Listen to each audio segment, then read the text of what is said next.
Morning and welcome to the Planning Commission meeting, December 8th, 2016. I'd like to let the record show that all the commissioners are here and would invite you to join me in a salute to our flag.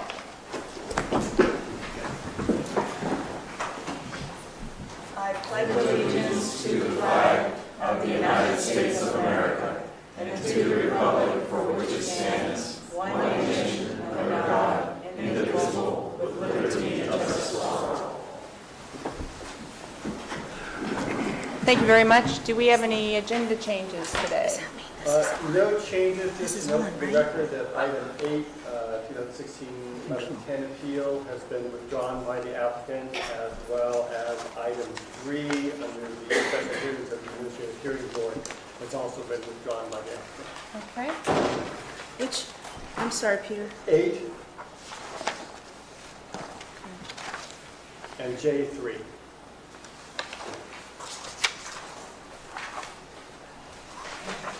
Okay, thank you. Next is our public comment period. If there is anyone with us this morning that would like to address the Planning Commission on a land use issue that is not on our agenda, now would be your opportunity.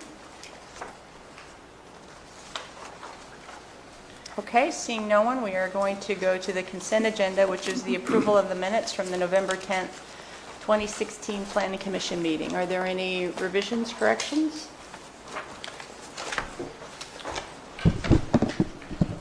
No? So is there a motion? Kelly and I are going to share a microphone today. Okay. Kelly pointed out a few amendments, didn't really change anything.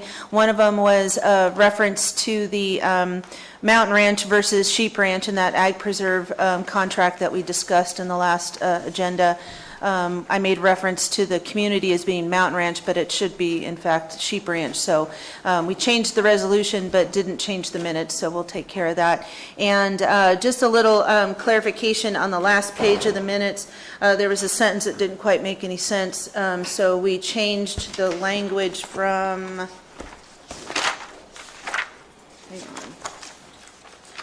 so under reports, the sentence read, Maurer spoke regarding Measure D and C and added that the Board of Supervisors could make changes whether to extend or not to extend the urgency ordinance. It makes more sense to omit the words make changes and change them with decide. And then we also need an S on measures to reflect the Measure D and C. Any questions about those revisions? So is there a motion to adopt the minutes as amended? Second. It's been moved in second. All in favor say aye. Aye. And I'm going to abstain since I wasn't here for that meeting. Next up is our public hearing. We have 2016-1075 extension of time for Michael and Judith Spadoni. Is that you, Gina? Yeah. Sorry, two hats today. So before you have extension of time. The Spadonis are, Michael and Judy Spadoni are asking for a 12-month extension. They have a tentative parcel map that was approved in October of 2006. Subsequent to that, they actually received 7 years of extensions that were granted through the state, and we are right up against the last minute here. They've completed nearly everything. They've done all of the road work that was required through the map. They've actually put all the road signs. They've literally finished every condition possible, but they just couldn't get the last pieces put together. At the last minute, we just got an engineered certificate, which was one of the things that they were missing when they applied for their extension. And the applicants were afraid that they weren't going to get the map recorded prior to the map actually expiring. So they filed for the extension. They don't really need a year, but they've asked for a year. I told them, might as well. But the map actually has been submitted to the county surveyor's office for review, and it appears, I don't have it in writing, but it appears that thus far the only thing they're waiting for is review of that map and a final inspection done by Public Works. So the map would have expired October 23rd. The extension, or just simply applying for the extension, granted them some additional time. And with your approval, they would have at least another year to ensure that everything is in place and recorded. Any questions of Gina? No. All right, is the applicant or the applicant's agent with us? Hi, I'm Judy Spadoni. I guess the logical question would be, how come this took so darn long? And it has two parts to that. We couldn't, at the beginning, we were trying to understand if we really had to meet all of the requirements because of the financial burden it was to us. This road costs $30,000 so far just for the road work, another $5,000 on that, plus a good $20,000 for surveyor's work. We're just citizens. We're not people that were making a big change into the structure of the county, and so we just had a small bit of work, but we're not professionals, and so all of this work had to be figured out, and there was some delays in a lot of things, plus to get the finance piece together. It took us a long time. Now my husband's very ill, and we just want to get this done, but there's a lot of small pieces to wrap up. My understanding is Public Works went out yesterday, and they were scheduled actually yesterday to go out and do the final inspection on the road. So we sure hope that we could get everything together in time, but obviously we haven't, but would appreciate your approval for the extension. Thanks a lot. Is there anyone else that would like to address this application? Okay, I'll close the public hearing. We're back to the commission for action. Questions? Ready for that? Did you, Kelly? Well, I don't have a problem with this, but I do have a couple issues with the resolution. Okay.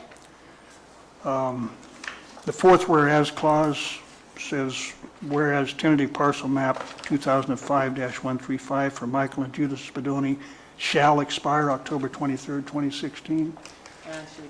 That doesn't make any sense. It should say would have expired on October 23rd, 2016, because it actually didn't. And the next one reads, whereas the Planning Department of the County of Calaveras received an application, et cetera, requesting an extension. I think we should put the date in there that makes it clear why it was extended. Just say on September 19th, 2016, after the phrase County of Calaveras. And with that, I'm good with the resolution, except one more on page 2, under evidence, the figure 30,000 appears, should have a dollar sign in front of it. And that's it. So I think we're ready for the recommendation, Gina, with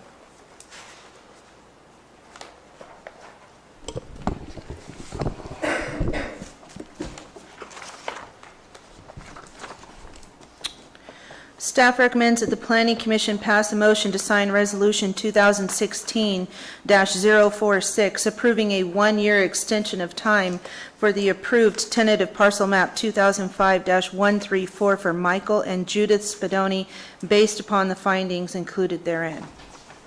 So is that the resolution as amended? As amended, I've already done it, Okay. yes.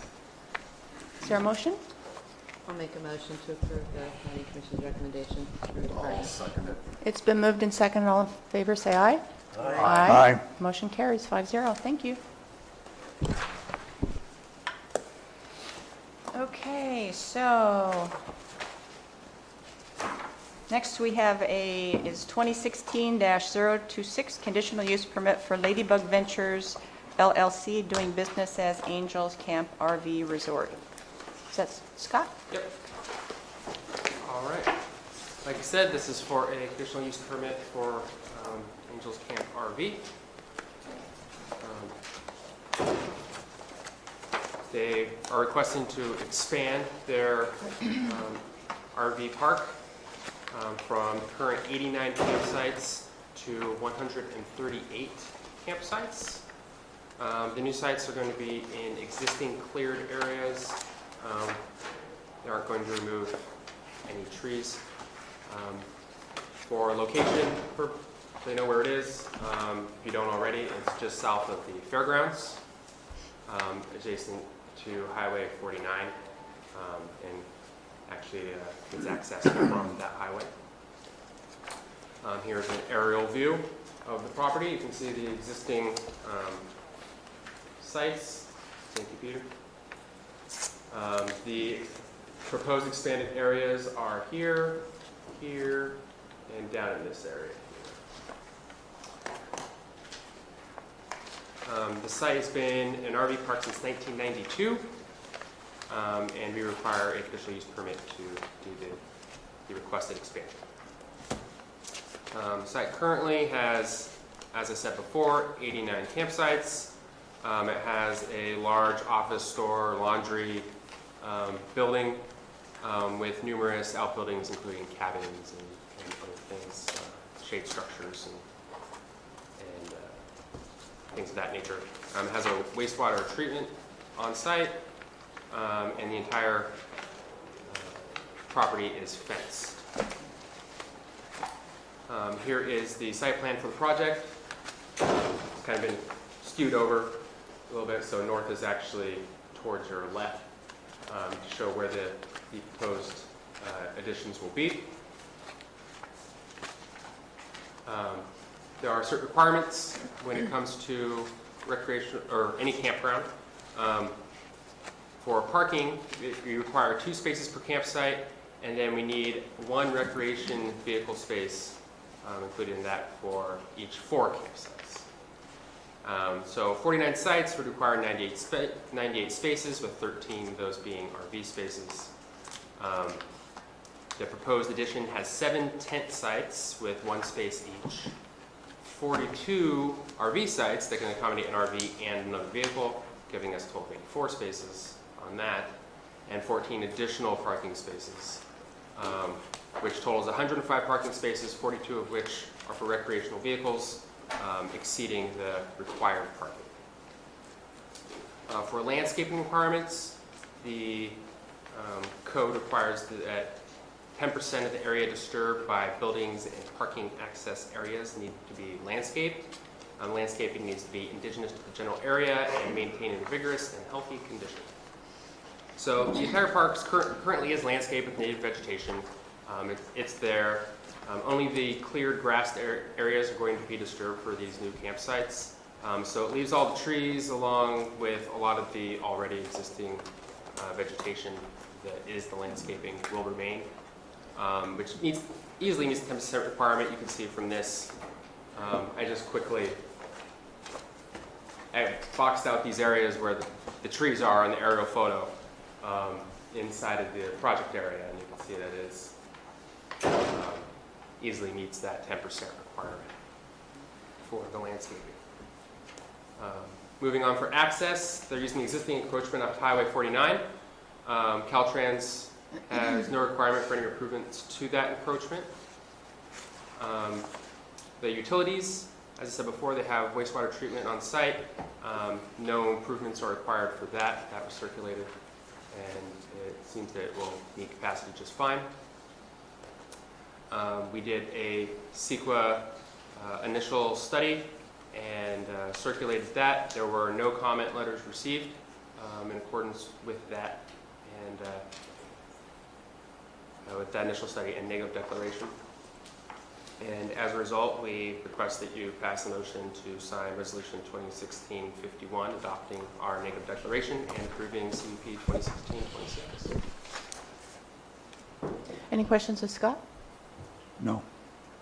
All right, so is the applicant or the applicant's agent here? Would you like to come up and, anything to add? You don't have to. No, It's not required. We just want to build more campsites. Okay. Is there anyone else with us that would like to address the commission on this application? All right, seeing no one, I'll close the hearing and bring it back to the commission for action. I don't see a problem with this. Okay, so Scott, would you give us the recommendation All again? right, staff recommends that you pass a motion to sign Resolution 2016-051, adopting our initial study negative declaration, approving initial use permit 2016-026. Is there a motion? I'll make a motion. Oh, go ahead. So Ted made a motion, you want a second? Sure. Okay, it's been moved in second, all in favor? Ted? Yeah. And then Ben, all in favor say aye? Aye. Aye. Motion carries. Thank you very much. Thank you. Go build those campsites. Oh, make room for Julie. Okay. Problems over there?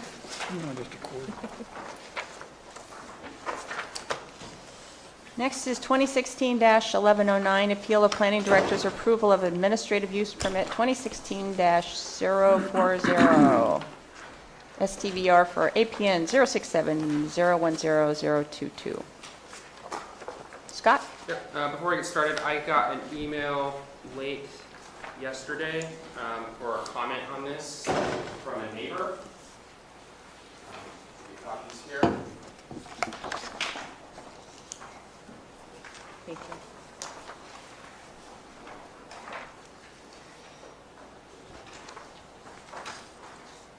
And it's a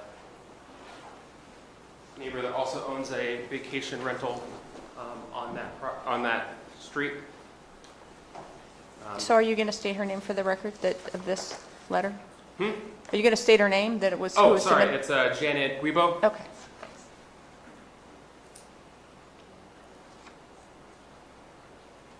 You have an extra copy? I don't have any more. Peter has one for you.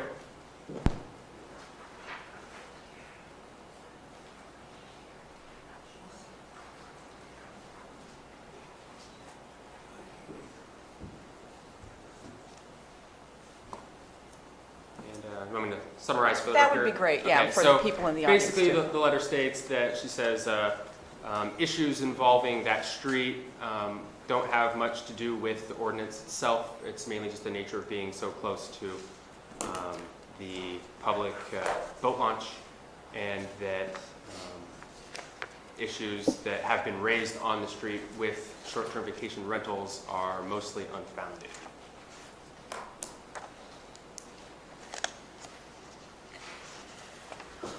That's the gist of it.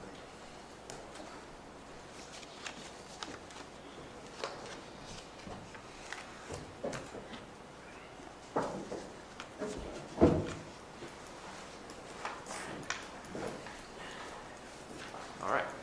Everybody read through that? I think so. Okay. Proceed.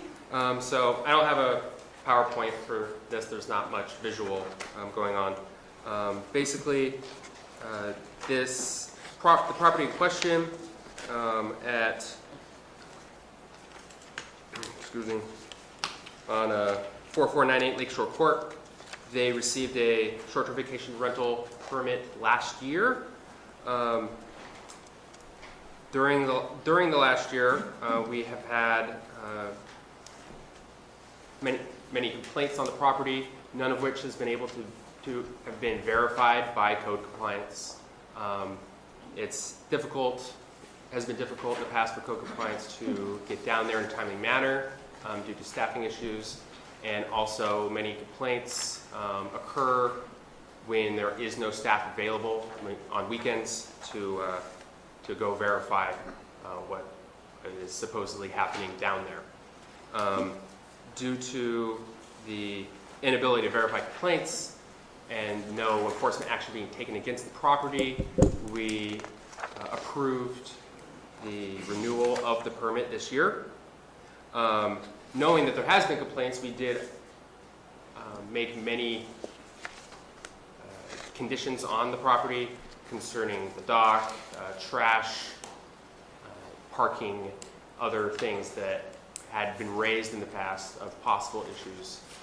We have talked with code compliance, and they have promised to get down there, I believe he said twice a week. Is that right, Peter?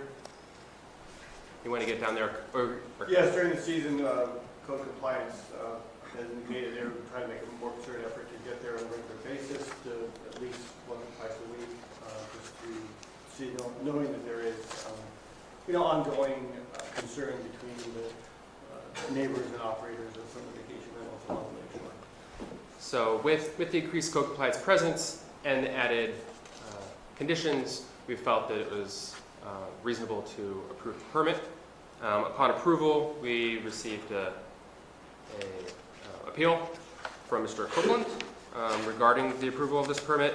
The issues he raised in his appeal letter are the dock of the property not being permitted by Tridam, the residents operating without a permit as a short-term rental, and parking requirements routinely not being met as the conditions of the previous permit. In response to those, the dock of the property in the last permit and in our current one that we have approved does not preclude, whether or not it is permitted by Tridam, does not preclude them from renting out the property. It just prevents them from using the dock. So as far as them having short-term renters on the property, that does not having a permitted dock does not affect that. And the other issues, parking, operating without a license, those, again, it's code compliance. They have not been able to verify these complaints. There's not much we can say to that. We would like to have more information on the goings-on down there, but unfortunately, we have not been able to have the presence down there to verify. As I said before, we have reached an agreement with code compliance to get down there more regularly, and hopefully we will be able to enforce these conditions that are on the permit and be able to enforce the regulations of the ordinance, and this residents will be in compliance with the short-term vacation rental ordinance. Scott, we have confirmation that the dock is not permitted? I have not received definite word from Tridam, but we have not been told it has been permitted. We have not received any evidence from the owner of the property that it has been permitted. So Okay. it is in the conditions that until we receive evidence of it being permitted, they cannot use the dock. It does not. There is no. There's nothing saying that they can't rent the property, they just can't use the dock. And is there anything that shows us how long the dock has been there? From aerial photos, it's been there at least a couple of years.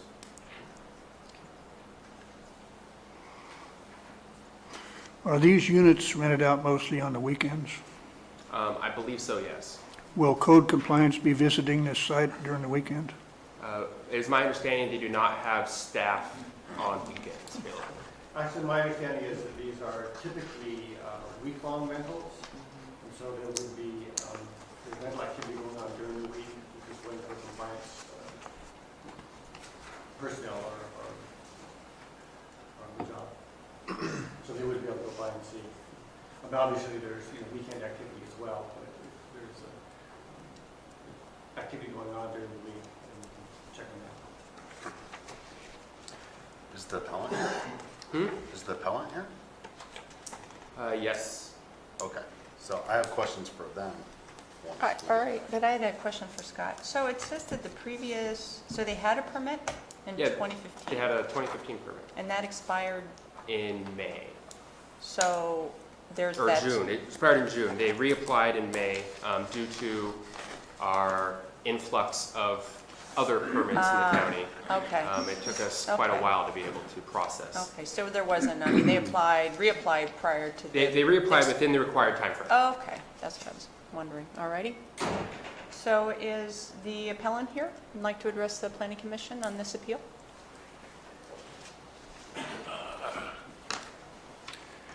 Good morning. My name is Ralph Copeland. My wife, Kathy. I live at 4542 Lakeshore Court. And I'm extremely pleased with the special conditions laid out by the planning department. But out of the 21 special conditions, 13 of them are already a part of the ordinance. So in essence, we only have 8 special conditions. Do you follow me on that? We can do the math, I think, yeah. Well, no, I'm not being facetious on that, okay. On November 4th, I paid $500 for an appeal of one condition, and that condition was a dock. I went in, and the procedure is if you don't, if you look at the application and see the condition, I disagreed with the condition about the boat dock. And now I come back and I see 21 special conditions versus the one. So I guess my $500 helped Scott and the planning department figure out that code enforcement was short-staffed and also that the planning department couldn't handle the processing of the permits. That being said, we have 3 rentals on Lakeshore Court. 3. And that letter that you just got from Scott for Janet across the street, she has yet to meet a special conditions for at least 3 years. So that's a fact, not a lie, regarding Janet. But that's for another time to discuss with you guys. Anyway, 3 rentals on our court, and this is not Motel Circle. This is a residential neighborhood. At any one time, we can have 34 occupants and 16 vehicles on our street, legally, or within the ordinance, and that rarely happens. We have over-occupancy, and we have parking on the streets. I sincerely hope that Giacomo's and their associates fulfill these conditions, not for myself, but for their lake neighbors, Mike and Natalie Tarr, who don't deserve the headaches being their actual next-door neighbor. I do have a question for Peter or Scott on the 4th condition. You mentioned in order to validate the permit, the applicant must provide evidence that the conditions of approval have been satisfied. So we're dealing with a permit that's not validated right now? That is standard language when there is something that needs to be done before a permit can go into operation, that would need to be completed before we would validate the permit. In this case, these are ongoing requirements, so that the permit has essentially been validated. If there was something they had to do, prior to occupancy, the applicant shall, then that's something they would need to provide the documentation to us. Once that's done, then we would go ahead and validate the permit. Is there a time frame for these people to meet these conditions? Well, again, if there's something that they have to do before they can operate, it has to be done by December 31st of the following year. So when the permit is issued in 2016, they have until next December 31st, according to our code. But in these cases, these are ongoing things that must be done continually. So it's not something they do at once and then they satisfy. They have to continually satisfy these conditions at all times. So we're on an honor system then? They're not going to let you know that they've met these? Well, if they are in violation of these, that could subject the permit to revocation. And this is the problem we've had with this ordinance is that it does require sort of ongoing observation and monitoring of the uses. There have been complaints filed, counter argument, saying, no, that wasn't happening, and unfortunately, code enforcement has not been able to get out there in a timely manner to make a determination whether or not those have been technically met or they've been violated. And so our approach would be to do a more aggressive review of the operations to ensure compliance with conditions on an ongoing basis. This property also has a history of not following the ordinance. August 27th, 2014, over 2 years ago, I noticed the home was being rented, and I contacted Amy Lundrich, who's no longer with the planning department, and she had found out that the property was operating without a permit. I had asked her to contact code enforcement, and 9 months later, after a letter from code enforcement, the permit was filed. So again, they operated at least 4 to 5 months without a permit in 2014. Again, a history. I also have a handout of a email addressing the appeal from Natalie Tarr dated November 4th, a day after my appeal was paid for and submitted. And I guess Scott or whatever didn't check Madeline's email. Madeline was the original planner who's on maternity leave. But what this is, it's a note from Natalie regarding the house next door.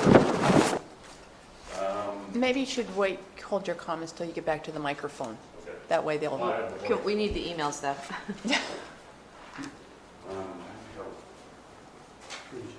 we'll share. Oh, yeah, I've got it. That just has a picture. The occupants. Again, can you hold your comments till you get back to the microphone? The homeowners, in Natalie's letter, which should have been part of the process here, there are 5 vehicles that are allowed parked on the property, and there's a year-round trailer with 2 Sea-Doos. So that takes 1 parking spot away. So they actually have 4 parking spots. And also, there's mention of trash and Natalie having to repack their trash. Also coming into question is, the code enforcement and their lapse of enforcing this ordinance. Again, I have another handout here from June 20th. The handout is a letter from Natalie to Darcy Goulart, who's no longer with the planning department. And on this email, it talks about parking and actual blocking of driveway. And also a major safety issue, because we're in a cul-de-sac, and when you're talking about our emergency vehicles up here in the mountains, the heavy terrain vehicles, we need access for emergencies. And it seems these renters have no consideration for this. So in this handout, I have, again, pictures, an email, and documentation of violations. If you can just give them to Gina, she'll pass them down. How's that?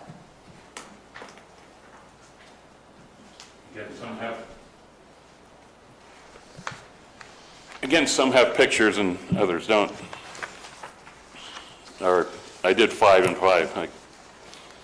Fortunately, I can't charge 50 cents a copy. Also, another documentation here are tire burnouts on the street from March 21st. Another renter decided to light up his tires on his pickup truck and pull up the street.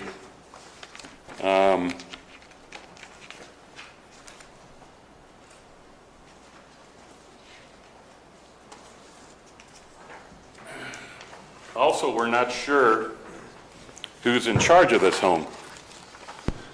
We have Sonia Winfield, who's listed as an agent and property manager.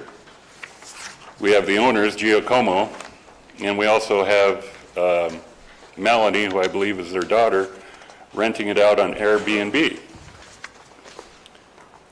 So I'm not sure where, if Sonia's involved anymore. If she's not, then I don't know if that should have been noted. But Sonia was listed on the first application from where I mentioned in 2014. She was also mentioned in the second application of this year. They have been inconsistent with their contacts. In this instance with the tire burning, I contacted Sonia. She said she was no longer a part of this rental. So I had to contact the owner, Marcia. But then Sonia comes up again on the application in 2016. I'm confused regarding who's running the show down there.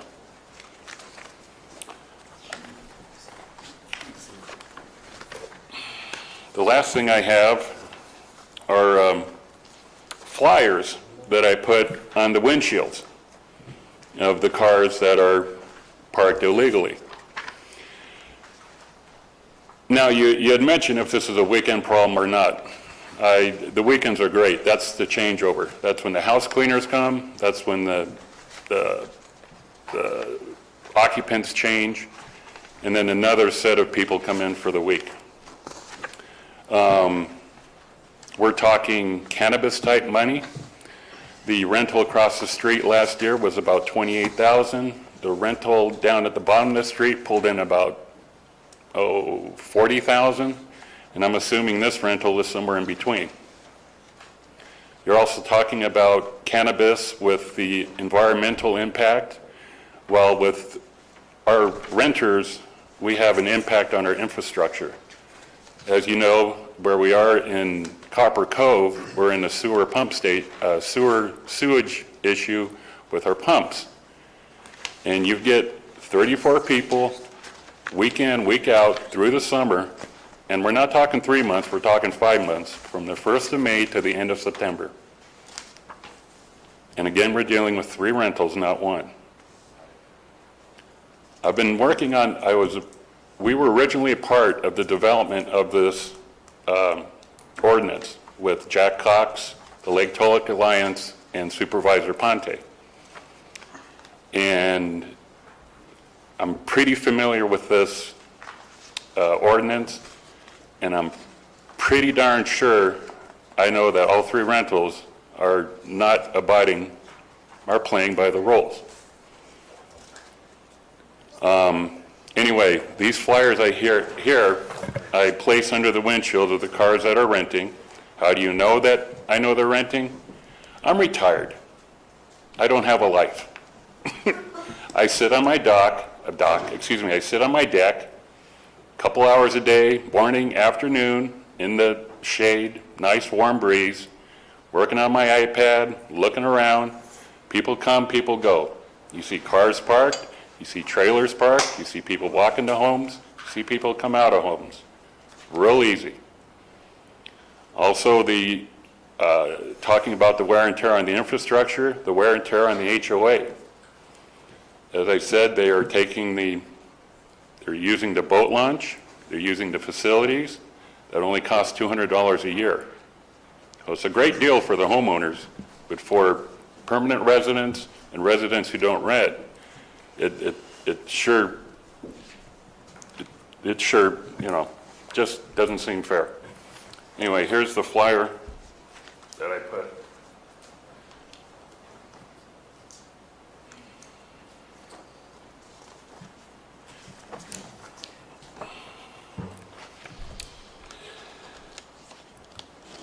Are there any questions of Mr. Cole? Okay, Yeah. let me see. If you could Yeah, wrap- that's it. Do you Okay. have any questions for me? Well, we do, so let's get Sure. started with those. Go ahead. You want me to start with it, or you want to start with it? Go ahead. I want to thank you for putting together some evidence of the perceived violations. But we have an appeal in for 4498 Lakeshore Court Drive. Correct. Correct. And this one here of the perceived violation is a different house we noticed in the background, and then we read it, and it's 4494 Lakeshore Court Drive. So Okay. this is a different rental? No, 4498, that's my typo. Okay. There's discrepancy in the picture because, and, do you want to finish that off, Lisa, or? So when we're looking at this, we're looking at two different houses and two different vacation rentals. It doesn't apply to this specific appeal. You're No. actually bringing evidence in for multiple homes? No, this is 4498. Okay, so in one photo, there's a carport, in another, there's not. The driveways are different, and the front of the Well, homes are different? The color picture is me standing up the street. Their house, in the color picture, the house is to the left. So if you look at the two photos, this one has railings, that one has a carport and no railings, and they have different addresses on the Just- emails? We're trying to sort it out and make sure we're talking about the same house. Okay, their house is over here. You can't see their house. Okay, Okay, this is Mike and Natalie's house right here. This so is the that's neighbor. not a rental. That's not a rental, no. Okay, so, Let me get you a map here. No, that makes more sense. that's okay. Thank you. The next question is, in the letter that we have here, it talks about your cul-de-sac having access to the docks and overflow parking ends up on your guys' court. So I'm looking at the explanations on some of these letters and then yours and the pictures. Has the sheriff's department ever come out in the last 2 years? Yeah, the sheriff department came out this past summer. One of the renters called them on me because their tenants were almost threatening my wife and myself on my property. But, so I talked to the sheriff then, it was nice to have him out, and he went through the usual, you contact your HOA, which we know the HOA has nothing to do with this because the county owns the roads. Anyway, I did contact the CHP. The CHP said I can have cars towed that are blocking the cul-de-sac. And after 4 years of minimum response from code enforcement, it's just been tough. So the bottom of the cul-de-sac back up on the lake? No. No. Well, the bottom of the cul-de-sac is, Right there at the I'm house? surprised Scott didn't have a picture of the property. So how do we know whose cards these are? Because it appears to be coming from here, not here. There's a house. There's an aerial photo on page 4 of the staff report that shows the cul-de-sac ends, the properties go downhill to the lake. It's a little blurry, just a little bit detailed, but it shows where the court ends, the houses at the end of the court drop down to the lake. But it references a public access. Public access is at the top of the street off of Kiva. Okay. Okay.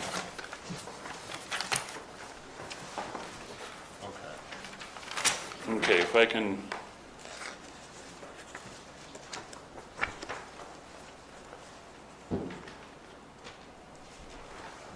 Thank you.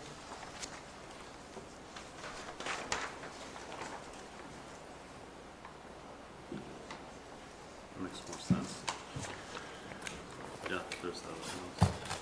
you can see on that aerial map, I've, Where the other house is, right there. the other, you can see I've listed all the 3 rentals or boat docks and our home also.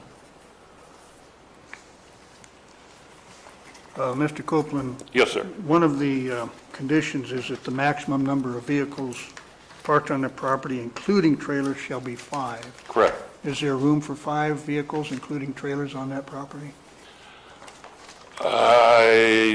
Personally, I don't think so, but I've seen a lot of creative parking. Depending what size of vehicle, size of trailer. Could be big SUVs, can be small with a personal watercraft trailer, or it could be a big trailer for a pontoon boat. You said there's 2 trailers parked there already that are permanently parked there with Sea-Doos? No, there's one trailer with 2 Sea-Doos. Okay, so they can park 4 more vehicles on that property other than that trailer that's already there? Yeah, I'm just, Yeah, that's pretty much what I understand by the Right. parameters of it. Now, if they can't use the dock until they get a permit, where would they launch their boats? The boat would be launched, if you can see on the picture there, the HOA day use, Kiva Cove. Okay.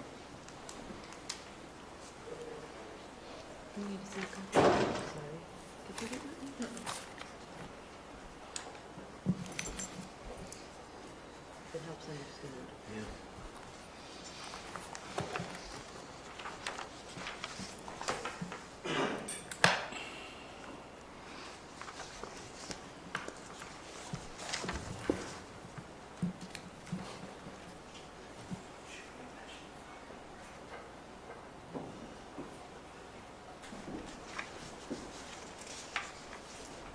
Any other questions, or? But Any other please take your questions time. of Mr. Copeland right now? I've got all day. Not right now. We may have more. Okay? Oh, yeah, you guys will be welcome.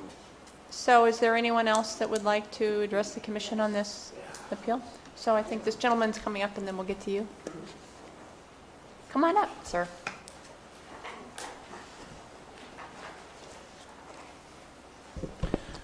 I'm Mike Tarr, and I'm the owner of 4494 Lakeshore Court, at the bottom of the cul-de-sac. On any given day during the rental time, the street is saturated with people parking in the cul-de-sac. I'm sorry I don't have pictures of it to show you, but believe me, it's the truth.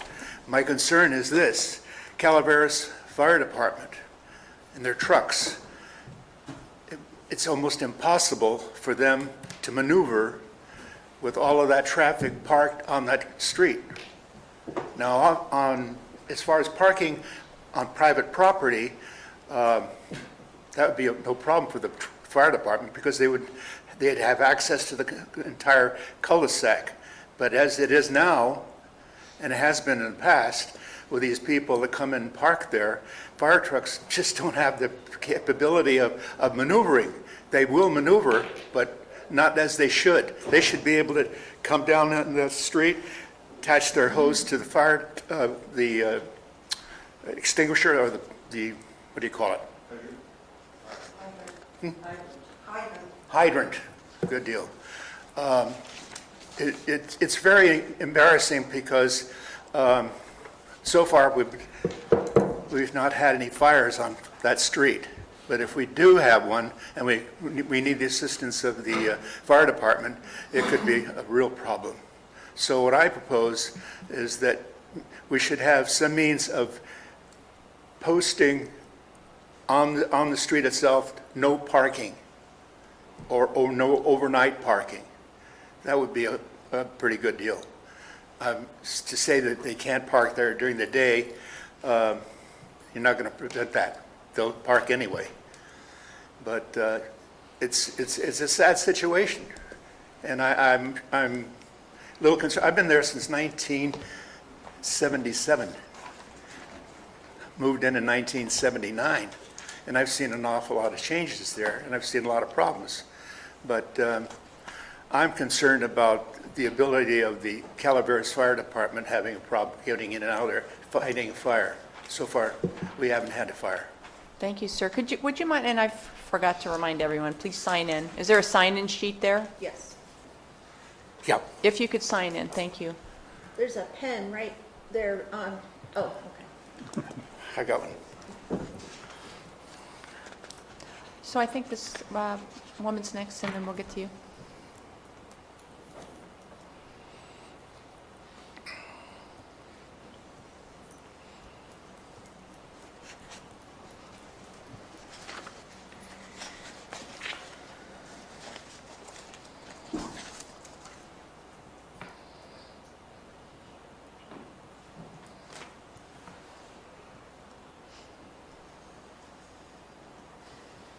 Thank you.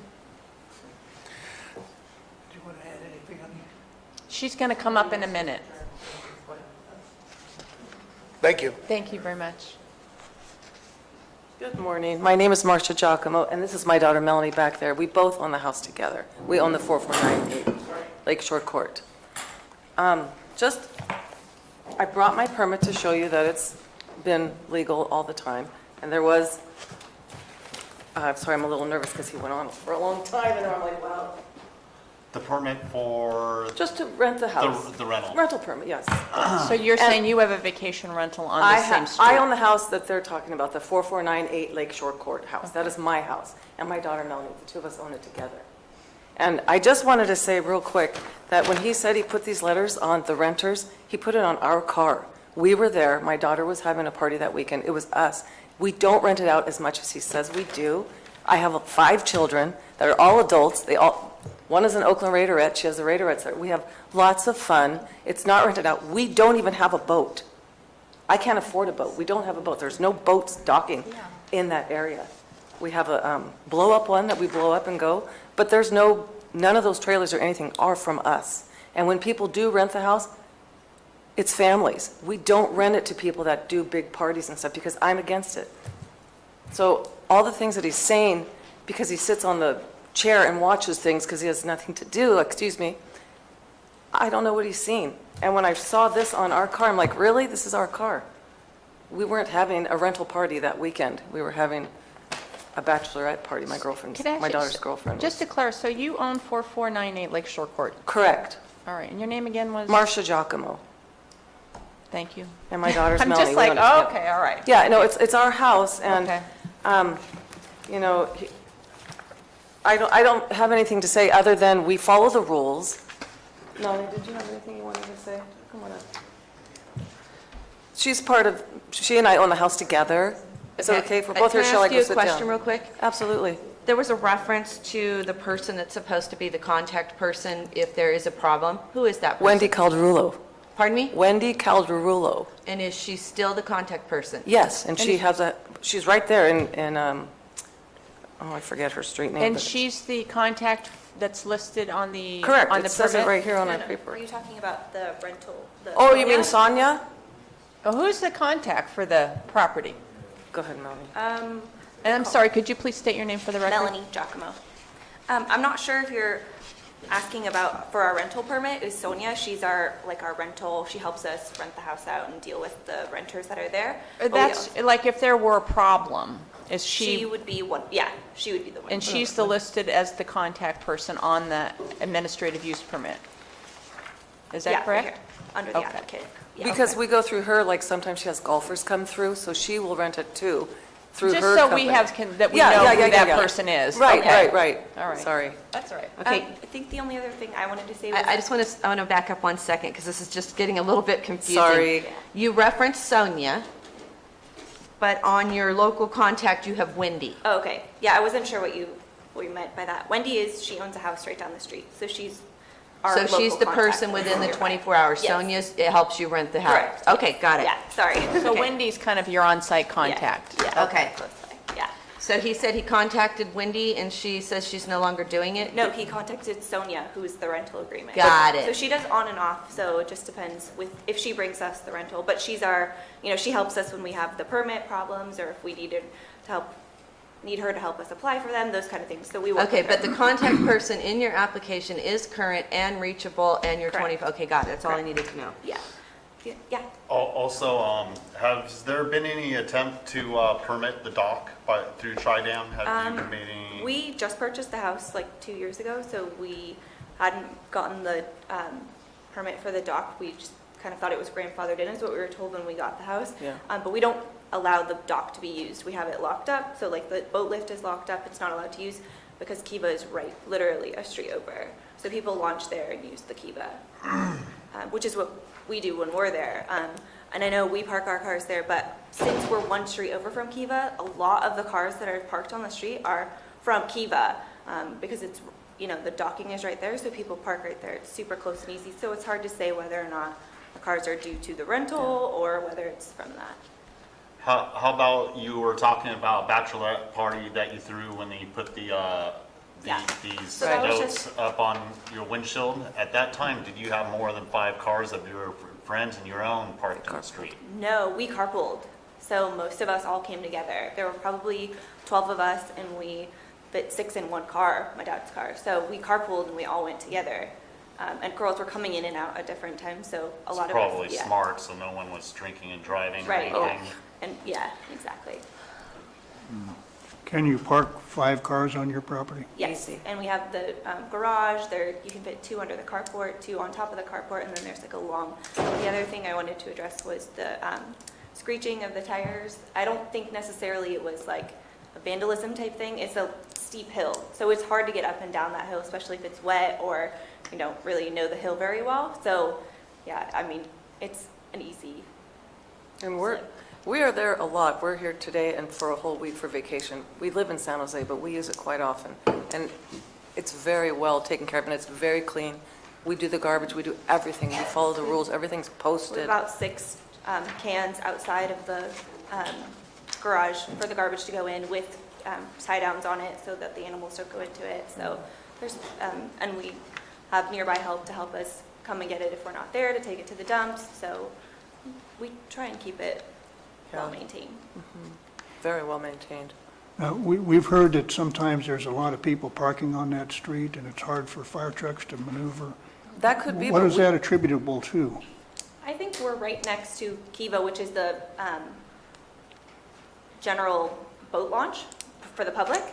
So a lot of people, it's like it is one street over from the boat. So people will drop off their boats and then they'll take their cars and park it. with their trailers too. Yeah, on the street because it's Yeah. It's never right over. yeah, it's- And if you go in the summertime, especially, the whole area is all parked with trucks and trailers and cars. Yeah, so a lot of it is due to that. Is there parking at the launch? Very little. A little bit, so that it can't accommodate No. Yeah. it's the very number of boats. And then the only other launch is like on the other side of the lake, so. Any other questions? Any other questions? Did you have more feedback? Because I think we interrupted you.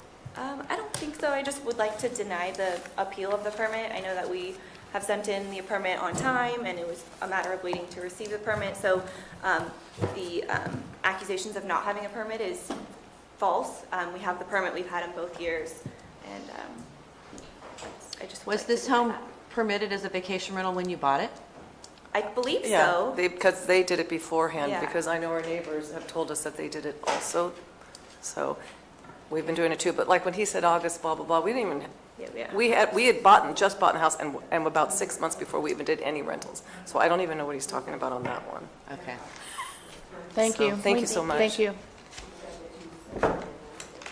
Excuse me, ma'am, did you want to speak? Yes.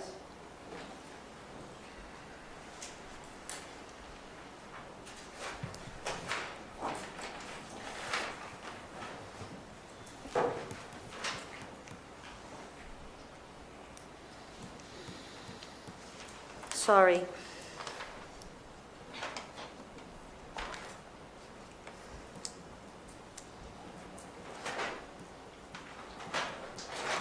My name is Natalie Tarr. Our home is at 4494 Lakeshore Court, directly next door to 4498. I must say that the Giacomos always had very nice tenants, very quiet, family people. That is not the issue. The issue is our street.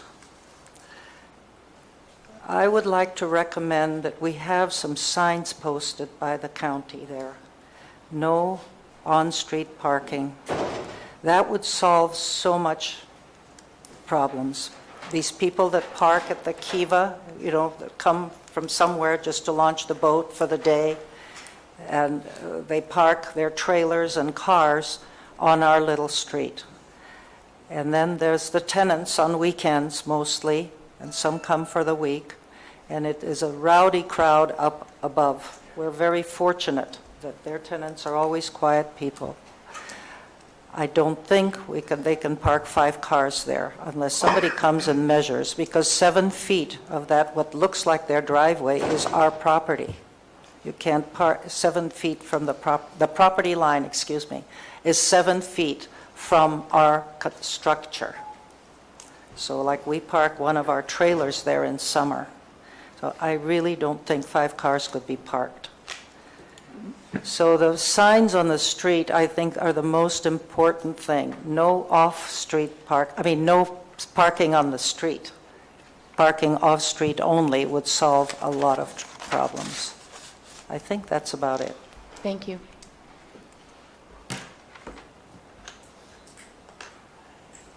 Anyone else? You have a couple of things to add?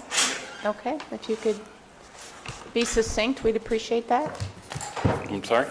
If you could, summarize them. Oh, okay, really quick. Yes, thank you. If you read that note, the flyer, what's it start out with? If you are a renter. If you're not a renter, you've got a piece of scratch paper. Okay? Simple as that, as far as a notice. And since there was lack of action from the admitted lack of action by the code enforcement and by admitted understaffing of the planning commission, you have to resort to being creative in keeping people, just to keep things fair. I'm still confused as far as what Sonia has to do with this property. She's, and I also hope that Wendy, under the conditions, is aware of her responsibility when there will be phone calls for whatever violations. And that's all I got. Thank you very much. Thank you very much.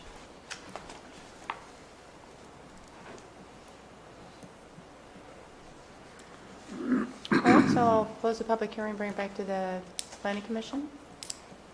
Questions, deliberations, discussions? Well, I don't have any questions. The conditions that have been placed here seem to me to be appropriate. If code enforcement does what they've indicated they're going to do, that should alleviate any issues. It looks to me like the issue is not really tied to this short-term vacation rental, but it's tied to the use by other people of this cul-de-sac to park their vehicles after launching boats, and that's not the fault of these rentals, apparently. And maybe something ought to be done about that. But the solution for that is not to deny this AUP, in my judgment.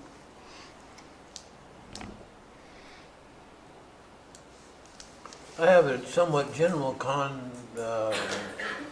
I guess. What I'm concerned about is when people are contacted by code enforcement, they look at it and say, well, didn't shoot anybody, it's not that serious, we'll get around to it. There's some reason people don't seem to take code enforcement as serious as they should. And if you keep in mind what took place in Oakland this past week, you can see that code enforcement is a serious issue, and people should take it as a serious issue. The final count, 30 some odd people who perished last week in Oakland because of primarily a code enforcement problem. So when you rent your property out and you tell them code enforcement will be here to get you, hopefully they will be, because that's a serious issue.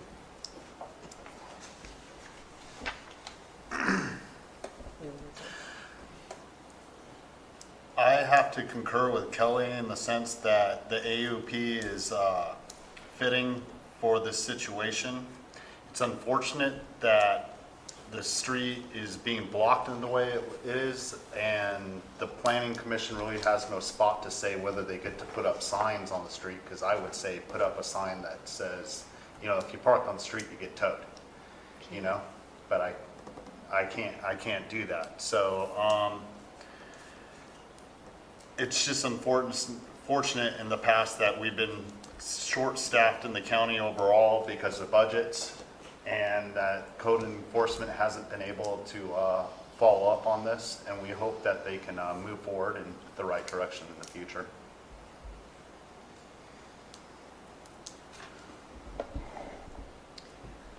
So for me, that's a county road funded by the taxpayers of the county, not just the individuals that live on the street. I also live in an area where it is heavily parked, right across from my house, in front of my house. I understand your concerns, but I also understand that it is a public roadway and public access. I knew that when I bought my house 20 years ago in that location.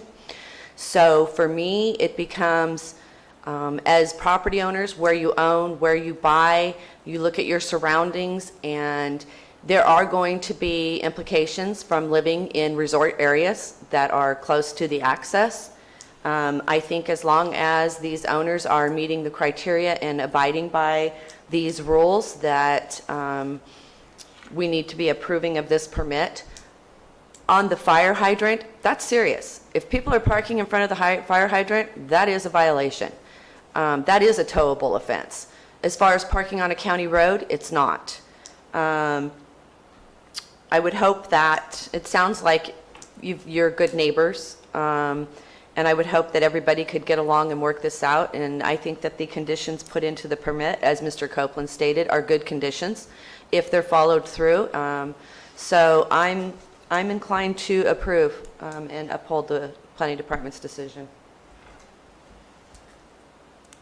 Did you have anything additional, Ted? No, that's, Okay.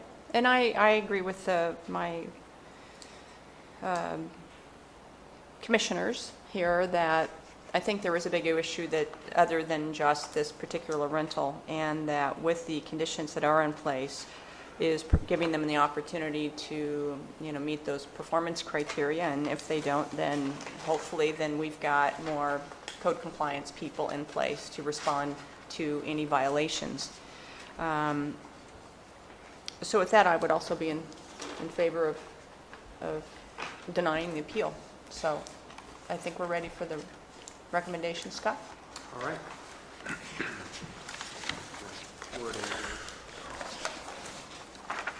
There was one correction on that. The date on page 1 is wrong. Are you talking about the resolution? Yes. Okay. Referring to the hearing today as being on July 28th.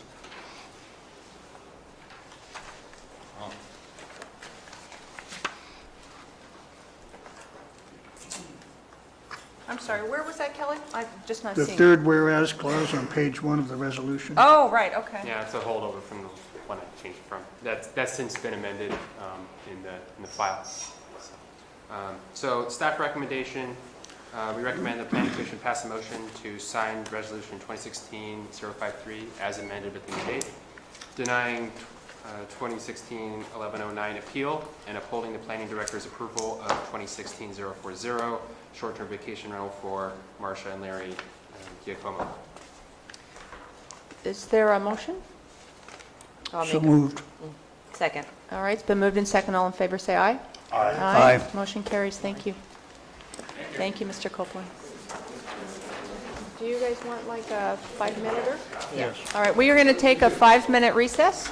You need some of these. So actually 6 minutes. We'll be back at 10:15. Back in session. Mr. Stopper?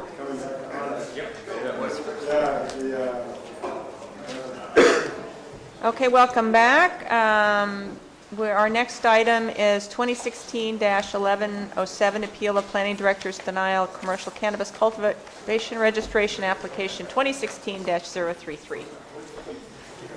Mr. Spear? All right. As you said, this is a denial for a cannabis application by Mr. Is the appellant here? How do I pronounce the last name? Deco. Deco? Okay, thank you. By Mr. Deco. In front of you, there is a letter from his attorney we received yesterday afternoon stating basically that he was in compliance because he had a seller's permit on August, I believe it was 23rd. And attached to that are numerous character reference letters for the appellant.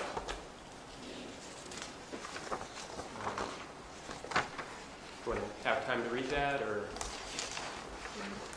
Do you want to take a few minutes? Yeah. Maybe just give us a couple minutes. All right. Yeah. Did you get one? Oh, did you? I kind of read it. Yes. I got an extra one for you. Oh, Julie. he's got one.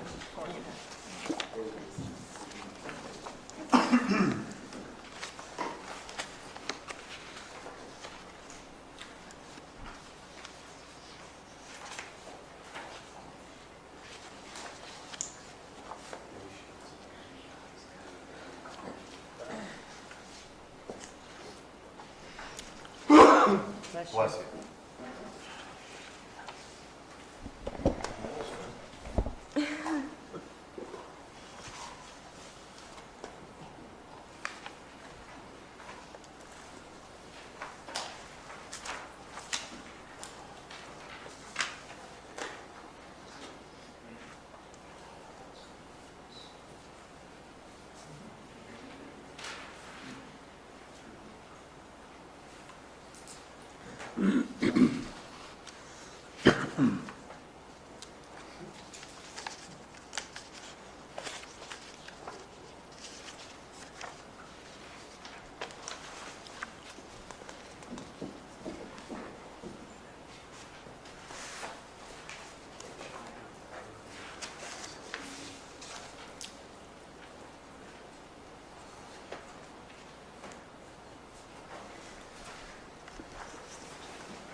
ready?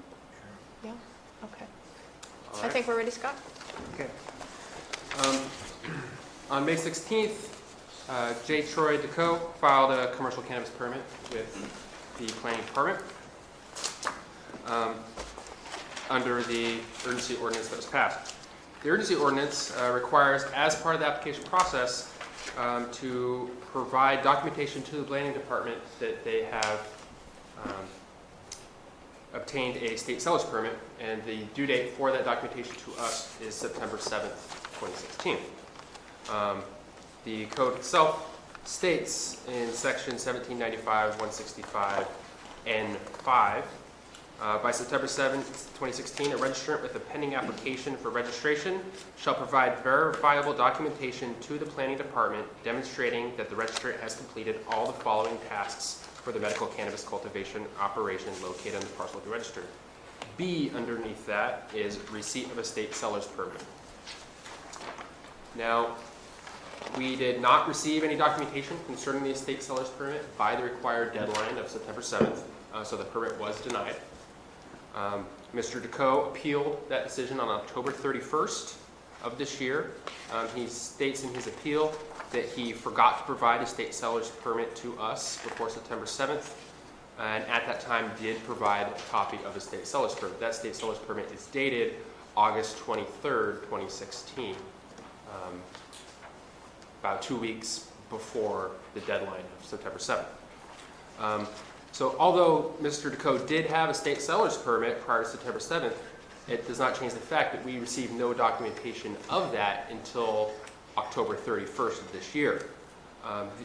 Unfortunately for the appellant, the urgency ordinance does not require simply to have the state seller's permit by September 7th. It requires the applicant to provide documentation to us that they have acquired that state seller's permit by September 7th. And as a result, we recommend that you uphold the denial and deny the appeal 2016-1107 by Mr. DeCoe. Any questions of Scott? Well, I have a question, but I don't know if it should be directed to Scott or to County Council. Okay. And the question is, would a substantial compliance standard apply to this statute? And if so, would what happened here fit within that standard? I think that there's nothing in the ordinance that requires, or in law that requires the application of a substantial compliance test. I think that, as Mr. Molinelli pointed out in his brief, the issue is whether it says, unless the intent of the statute can only be served by demanding strict compliance with its term, substantial compliance is the governing test. So the question before the Planning Commission, as it has been before, is whether the Board of Supervisors in a circumstance like this would have intended the compliance to be strict. So I know, every case is different, has different set of facts, but you have the discretion to determine whether you believe the Board of Supervisors' intent would be to grant or deny this appeal.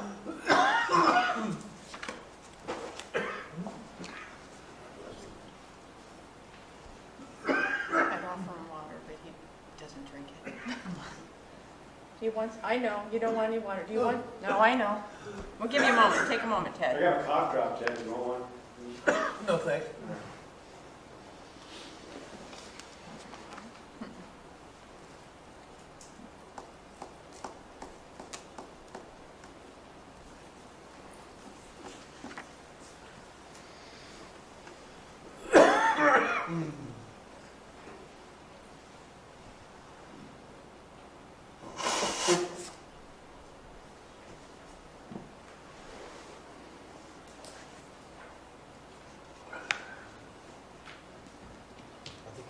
Disrupting.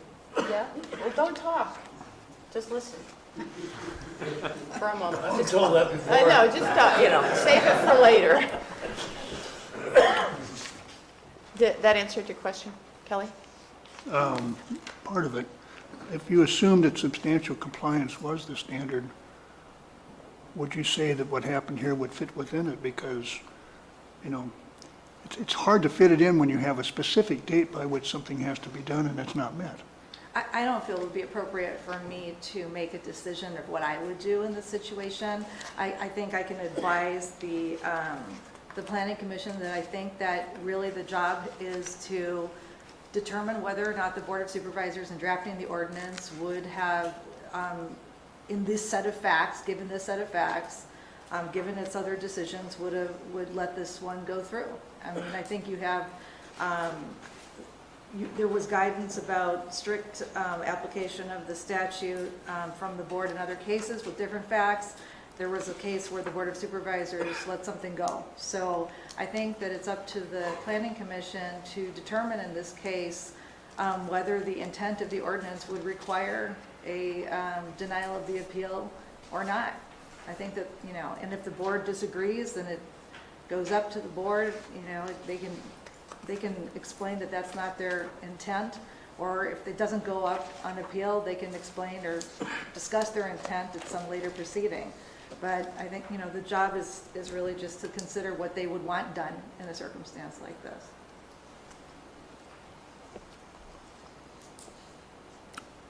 I don't have any other questions.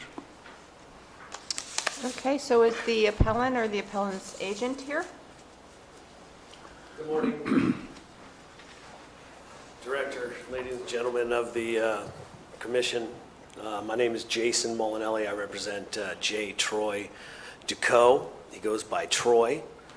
He's admonished me to call him Troy on a few occasions, so I'll do that now. I don't want to take too much time. It's been a long day already, and we brought to get along some of Mr. Ducot, Troy's neighbors. And I think what really needs to be heard comes from them, the community. Real quickly, to address the matter of substantial compliance, it is a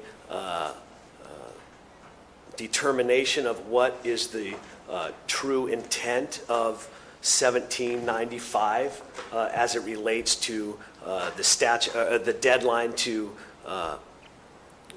hand in certain number of items. One of those in this instance is a seller's permit. Just a reading of the law and the urgency ordinance, it would seem to reason that the clear intent is to ensure that these applicants have a seller's permit so that the Board of Equalization, the state of California, and these applicants are accountable to them for sales revenue and taxation, and you know that was the intent of at the time Attorney General Brown's 2008 guidelines, which he issued, which recommended that operators in this industry have a seller's permit, and I think from there is where that provision stems that is in the urgency ordinance here. So that is the clear intent. The date is more of a technical, would seem to be more of a technical method to ensure that everything is turned in, and it was a two-tier or a three-tier date. The first was it June 10th or May, and then May 10th and September 7th under the ordinance, so that applicants may have seem to be maybe an easier time to get all this together. First time for everybody, very difficult process, and I certainly was around here during that observing, and I think all of us have to tip our hat to the management that the planning department had over the application process. So in that respect, I would say that substantial compliance, applying that doctrine here would not frustrate the intent of the urgency ordinance, and believe that the board would agree. But again, that may be better served to hear from them. You have the discretion also here before you. And as counsel pointed out, there was another instance in October, which we cited in our brief, where the board elected to apply their discretion to waive the May 10th deadline for an applicant who was the victim of fraud and was unable to get his lease or a purchase agreement in for his property that he was cultivating on. The board elected to grant his appeal and allow him to proceed in the application process, which is what we're asking you here to do again. It's analogous, our situation, to that. We're talking about a clerical error, and substantial compliance would be consistent, application of that would be consistent with many statutes and the spirit of, state and local laws governing local agencies, in that substance over form is the edict that a technical error, a clerical error, should not be fatal. 473B is in the Code of Civil Procedure, doesn't apply here, applies in civil court where a party or attorney may make an inadvertent error, a mistake. It's almost a rubber stamp. The court understands, as hopefully does this commission, the board, that mistakes are made, and where they're innocent, they should not be fatal, should not harm someone's due process or ability to engage in a commercial operation. As I said, more importantly, the board, this commission does have discretion to act in this instance. Why should the board act?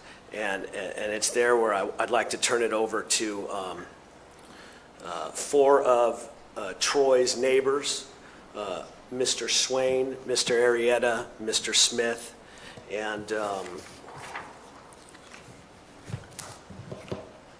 Mr. Marsh. Yep, excuse me, sir. Because they're his neighbors.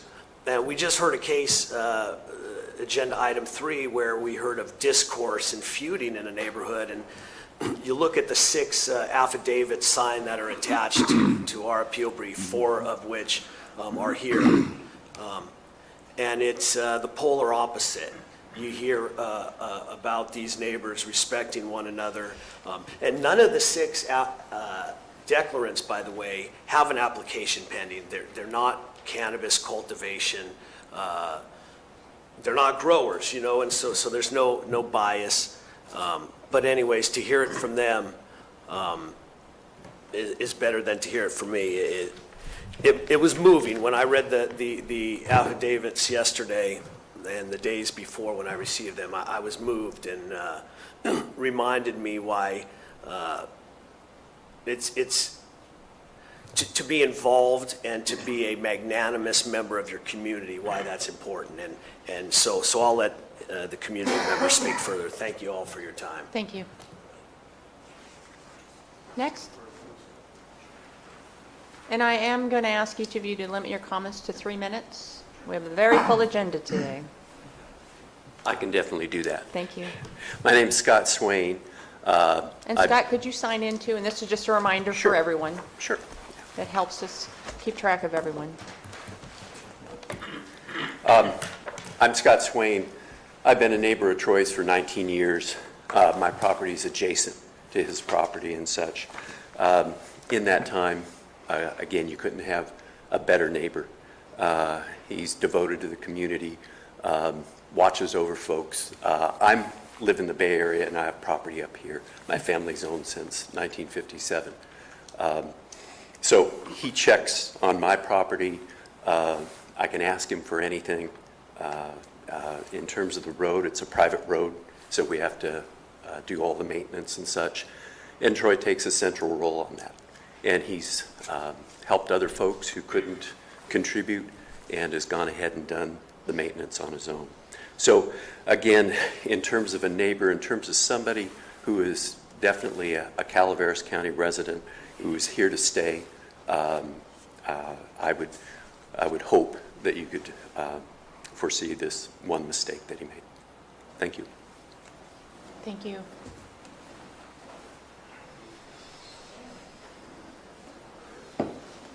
My name is Al Arrieta. I've been a resident of West Point area since 1977. I owned West Point Lumber Ace Hardware. For about the last 15 years, I've been a neighbor of Troy's, and just about everything you're hearing about the kid is right there. He's 100% for all of us on the neighborhood. During the Butte fire, we all evacuated. Troy stood behind. He looked after our properties, fed livestock, just took care of everything and made sure everything was under control while we were gone. So, again, that many years in the West Point area. I know I've known Troy for 25 of those years, and just about everybody in the community is 100% for him. He's kind of like the poster boy. You know, we know what he's done. We know what he does. He does it great. His property is just immaculate. It's all 100%. I would definitely hope that you guys would look favorably upon him and see if we can get him going. So that's all I have to say. Thank you.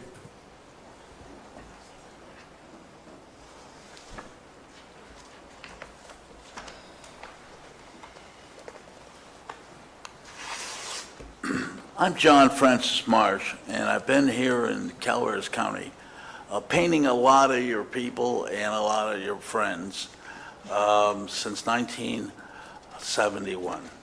I've enjoyed being a permanent member of the county and running my businesses out of here. And I met Troy when he came up, and he has been one fine neighbor, I gotta tell you. And I've enjoyed being so close to him, and any time my wife and I have had a problem or a need, he has been there like within minutes. And as Al just said, his property is immaculate. When the county suggested or it was seen that they needed to have fences, Troy had a fence up before anybody else did. And it's a well-painted fence also. So I came down and sent a letter and have come down here today to petition you to look favorably on Troy and what he's doing. And hopefully the county, once again, will act fairly towards the members of the county. I can't think of anything else to say other than we had a little problem the day before yesterday. He was there before anybody else. And like Al said, during the fire, he stayed behind. And of course, we all trust him with our keys and watching over whoever would show up on the property. So once again, hope you'll take a good look at this and do what you can do for him. Thank you.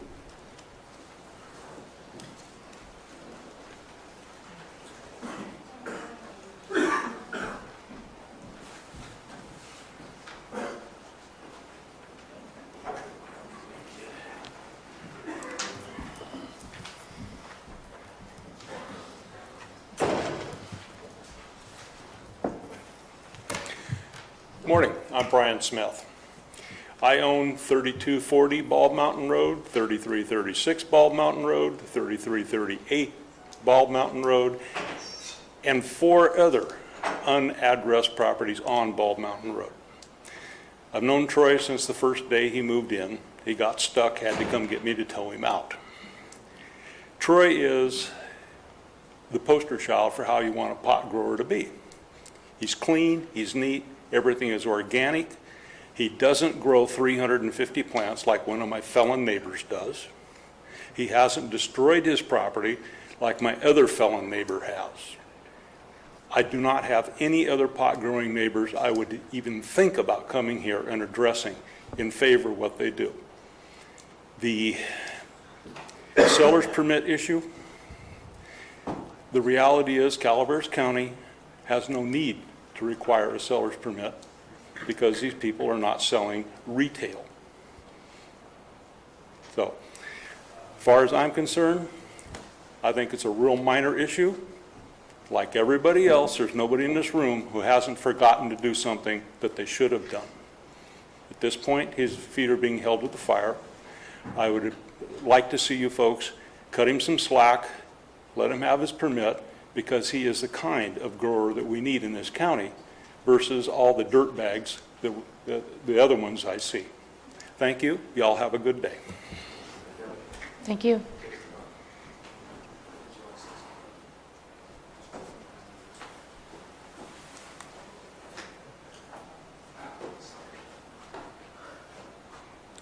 Hi, I'm nervous. Gotta bear with me. My name's Jay Tortico. Would you like me to sign this, or you guys already know I'm here? Well, no, that would be great if you could sign Okay. it.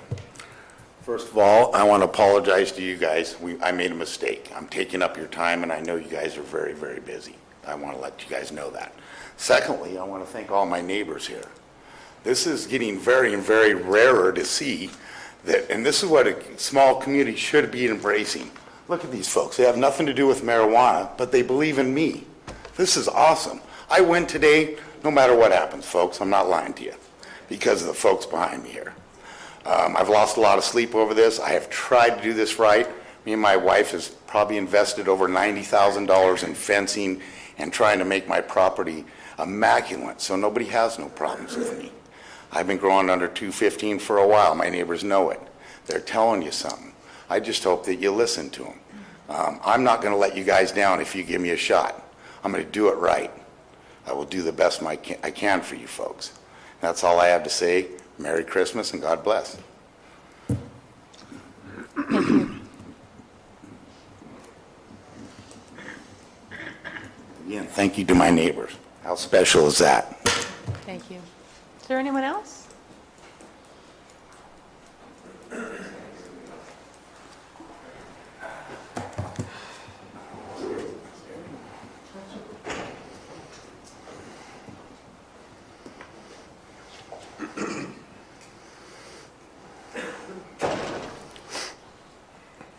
Good morning, Bill McManus from Hanford Hill. I just have two questions, and since the people have the answers are here, might as well get it out of the way. That's all I need. First question is how many inspections has this property had since the permit or the application was first put in, if you have that information? Do you guys have any inspections? How many times has this property been, how many times have you had to go out to this property? There have been no inspections that I'm aware of any of this property. So there have been no inspections on it? That's correct. Should there have been at least one? Before we can issue a permit, an inspection would need to be done. So it hasn't been inspected yet? No. Okay. Well, I'm just doing this for our records.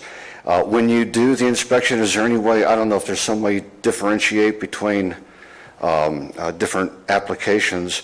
Would this be an an inspection, if and when it happens, that would require an armed escort?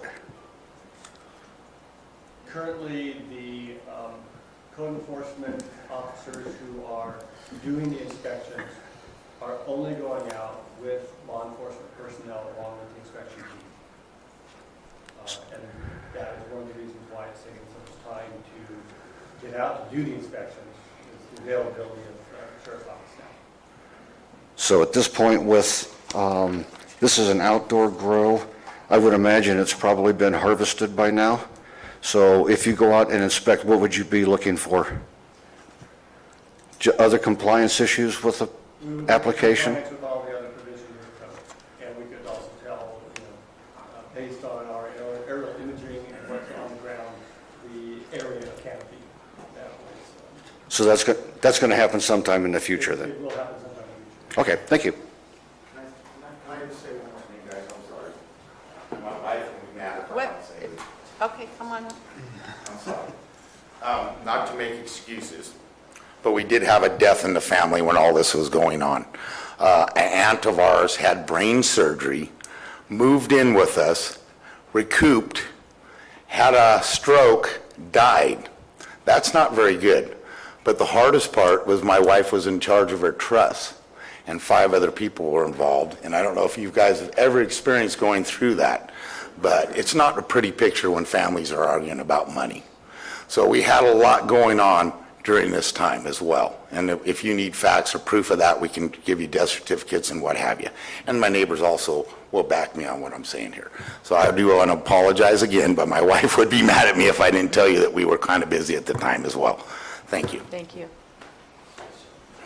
Is there anyone else? Yeah, I'd like to say something real quick. The comment about an armed guard on Ridgecrest, I take offense to that. Small community. I've realized that some of the other grows within the area. Being a business owner, I see a lot of the people that come in and out of the store. Kind of uncomfortable, but on Ridgecrest, I take offense to that, sir. Thank you.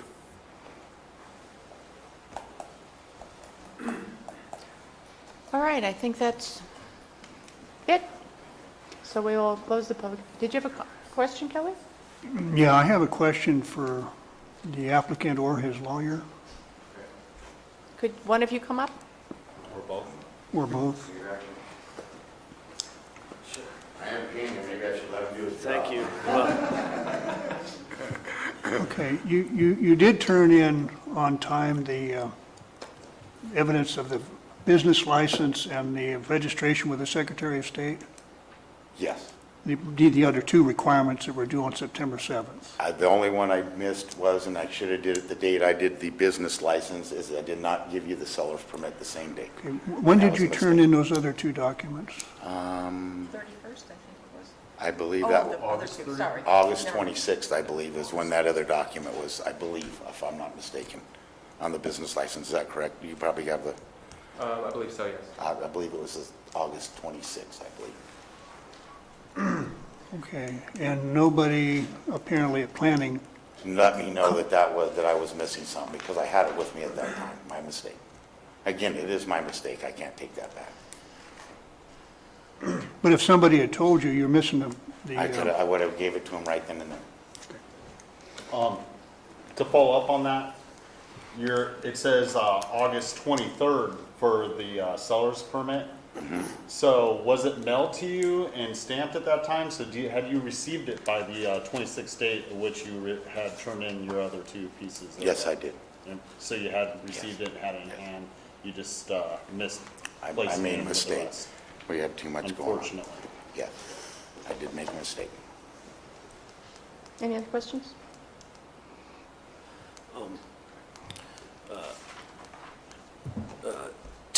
Very quickly to the point Mr. Wooster made, and I don't know if that was spurred by a footnote in the brief, but it illustrates a point that I made that Troy was one of the earlier applicants, as opposed to the rest of the full body who had waited till a little later. And I point out in the brief that those who waited actually were benefited by waiting because of the helpful planning department staff who would work with the applicants. And I can attest for other applicants that I represented during that working time period, I would come in while everyone was waiting here to get called. You could pop over to the desk, wait in line, and have them take a look at it and say, how do we look? Oh, no, you're missing this. And on more than one occasion, I would take that and, okay, we'll go fix it, And so by turning it in early, to some extent, he didn't gain that benefit that like the 900 votes. Person to turn it in with the county, the 5th person. And thanks again. Sorry for taking up so much time. Thank you. Have a great weekend. Thank you. So I'm going to close the public hearing and bring it back to the commission. Discussion?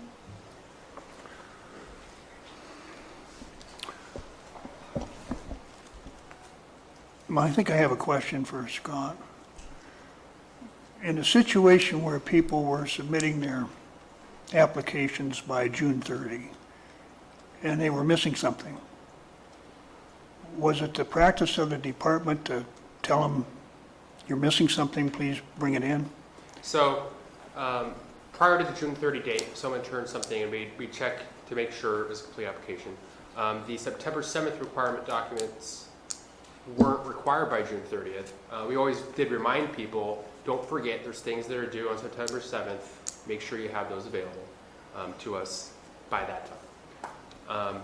When the June 7th date was approaching, people were coming in. We would get a lot of people coming in, turning things in to us.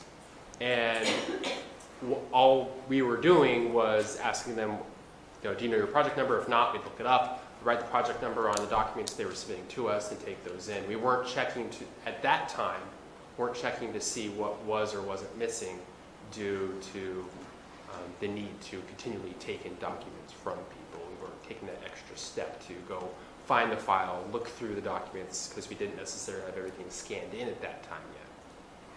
You talking September 7th date? That's the September 7th date. Yeah, okay. So for those documents, people are turning those in at the end of August, beginning of September. We weren't cracking open their files to look through all the papers to see what they were or weren't missing. But if somebody was missing something on the June 30 date, Right. would you give them a chance to bring that material in Yes. later? Yes. It's up to June 30th. If someone came in on June 25th, they didn't have everything, we'd give it back to them and say, come back when it's complete. Those September 7th documents, they didn't need those by June 30th, so we did take those applications in. But up until June 30th, we would give people extra periods. Do you know what the reason for the September 7th date was as opposed to any other date? I can answer that question. We recognized that there were documents necessary from the state that were not going to be available by the June 30th deadline. And so it was sort of an arbitrary date of, I think it was 90 days from the adoption of the emergency ordinance. We felt that was sufficient time to acquire those documents. So that was why that date was selected. Thank you.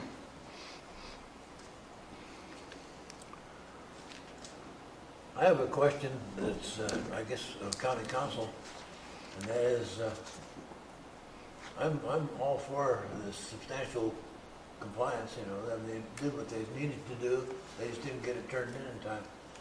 But at one of these previous hearings, wasn't there something that came up about that the board insisted in this case that it be to the letter? Well, with respect to substantial compliance, I think the issue is not whether a single commissioner prefers substantial compliance or not. The issue is whether the commissioners believe that the board of supervisors in a situation like this would, even if they had given direction for strict interpretation, I guess first is, have they given direction for strict interpretation? If they had, would this be an exception that they would likely find, given the specific set of facts? I don't remember all the fact patterns of prior appeals before. I know there was, off the top of my head, I know we had an appeal here before where they might have been missing it. I don't want to even try to guess. Every fact pattern is different, and it would be up to the commissioners to go back in their minds and remember and compare and contrast prior fact patterns to see if this one is distinguishable from prior decisions or not.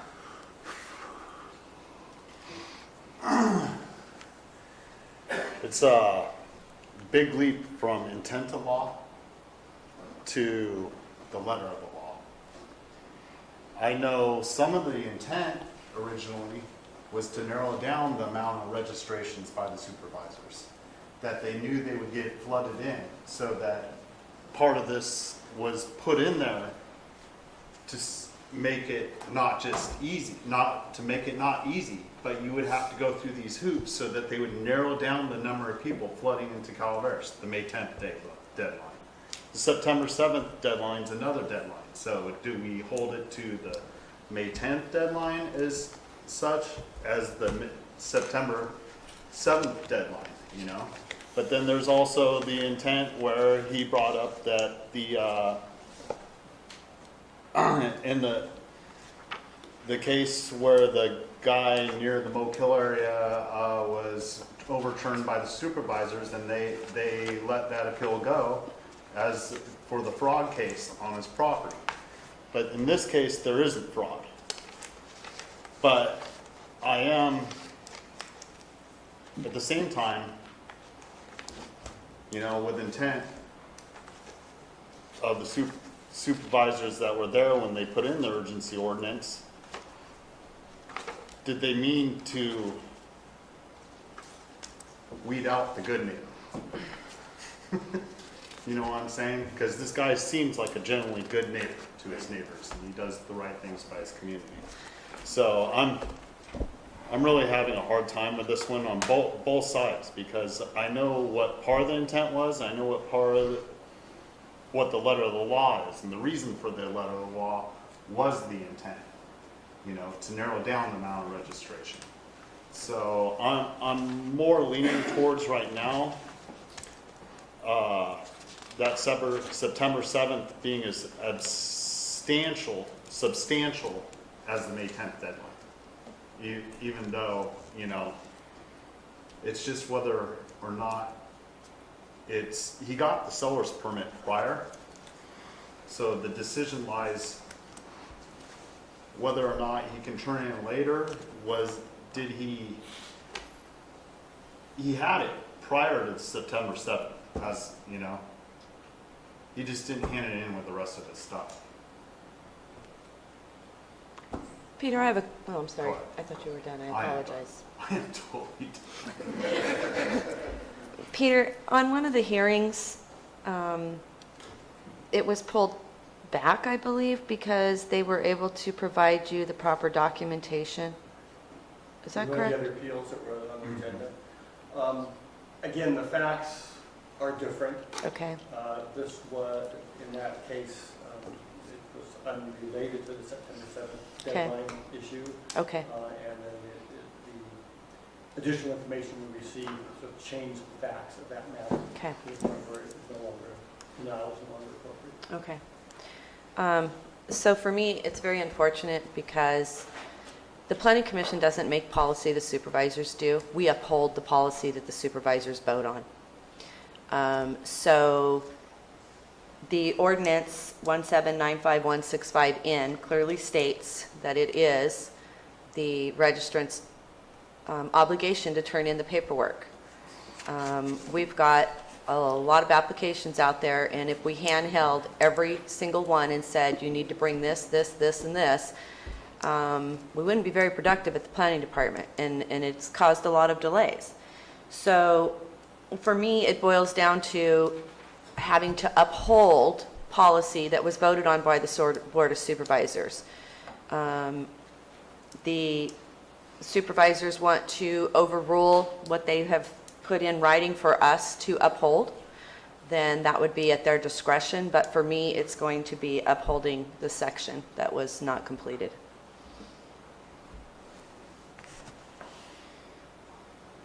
Did you have something you? No. Oh, okay.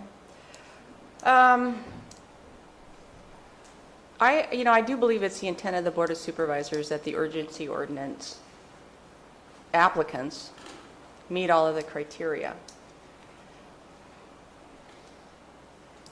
But I think that a strict interpretation, literal, that the applicant didn't turn in that seller's permit, I think that this would be an exception. It's not that he didn't fail to get the seller's permit within the time frame that was required. He failed to submit it to the county in the appropriate time. I mean, if he hadn't gotten the seller's permit and he'd not gotten it and got it after September 7th, that's a whole different story. But I think the fact that he had it, he didn't just submit it to the county, is, I think, an exception that the board would make, that they would say that he did comply by having it, and it was an omission. And I agree with Mr. Molinelli that this technical error shouldn't be fatal for him.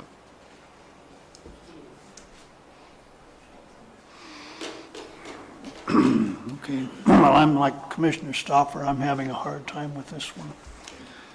It seems to me that most of the provisions of this ordinance would require strict compliance.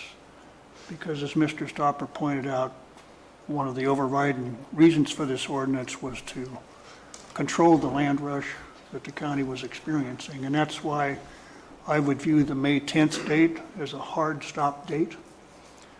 I would have viewed the June 30 date as a hard stop date by which you have to submit your applications. I'm not so sure that that's true with the September 7th date. It's clear he had the seller's permit. It's clear that he was in a position to submit it. It's clear it was a simple mistake that he didn't. There had been an administrative practice here at the planning department with respect to the June 30 date, that if somebody's application wasn't complete, they would give them a chance to go out and get that remedied. And for whatever reason, that didn't happen with the September 7th date. If it had, we wouldn't be here. He would have simply supplied his seller permit, which he had. I'm unable to see that there's an external compelling reason behind the September 7th date. It was a date that was picked by which people should have been able to get whatever permits they needed from the state and submit them. And clearly he was in a position to do that. So I think with respect to this one provision, given the administrative practice that's gone on,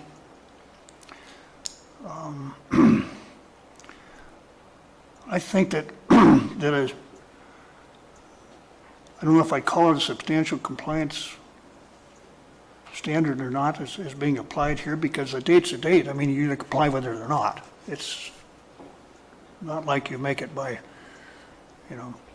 12:01 the next day. It's substantial compliance. You miss it or you make it.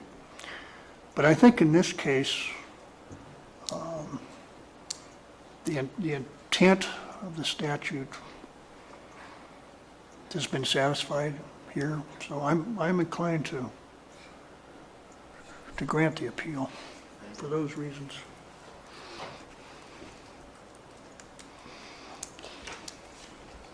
I think for me, the Board of Supervisors,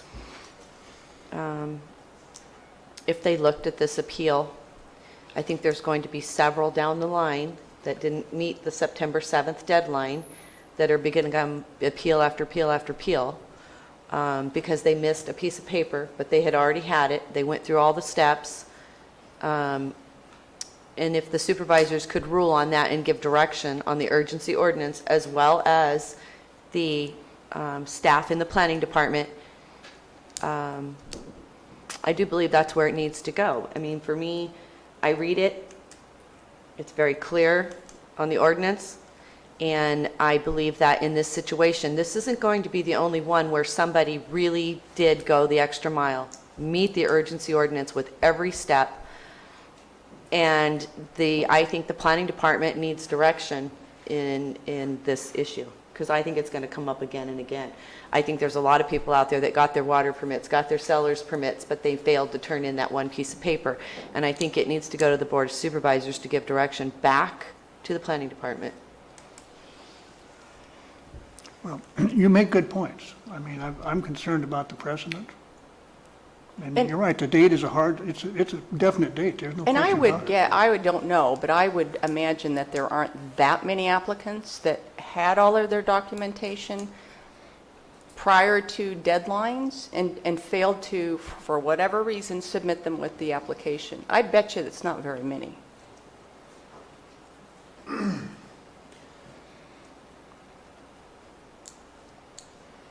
Do you guys have an idea if you've got more coming down the line where they missed the We September? do have a number that are waiting for denial that didn't turn in September 7th documents. Whether or not they have had those documents in possession prior to September 7th, Right. we don't know. Right. I mean, this gentleman obviously had it. Correct. The date is there. Yes. And I just foresee this becoming an issue in the future, and if we could get direction. For me, I sit here as a planning commissioner to uphold ordinances and policies that the supervisors set. I don't get to set policy. That's not my job. And so I just feel the Board of Supervisors need to give direction. And I feel that based upon everything, the compliance that this applicant did up to this date, that I feel comfortable that the board would say that he's met the criteria. I mean, I feel comfortable with that. I don't think we're setting policy. I think there's just this one situation that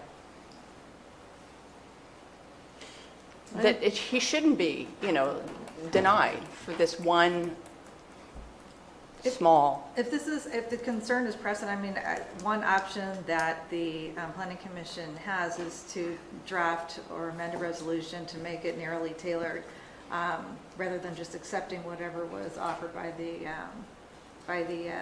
Planning Department. So there are other options if the concern is precedent, to narrowly tailor to facts. If the Commission feels that these facts are unique, we could narrowly tailor a resolution that fit that set of facts.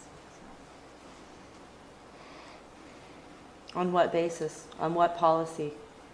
If the Planning Commission felt that the Board of Supervisors would let this one through, but they would, and feels that it's distinguishable from other cases that have been denied, we could draft a resolution that basically says it's only getting through because of this unique factor.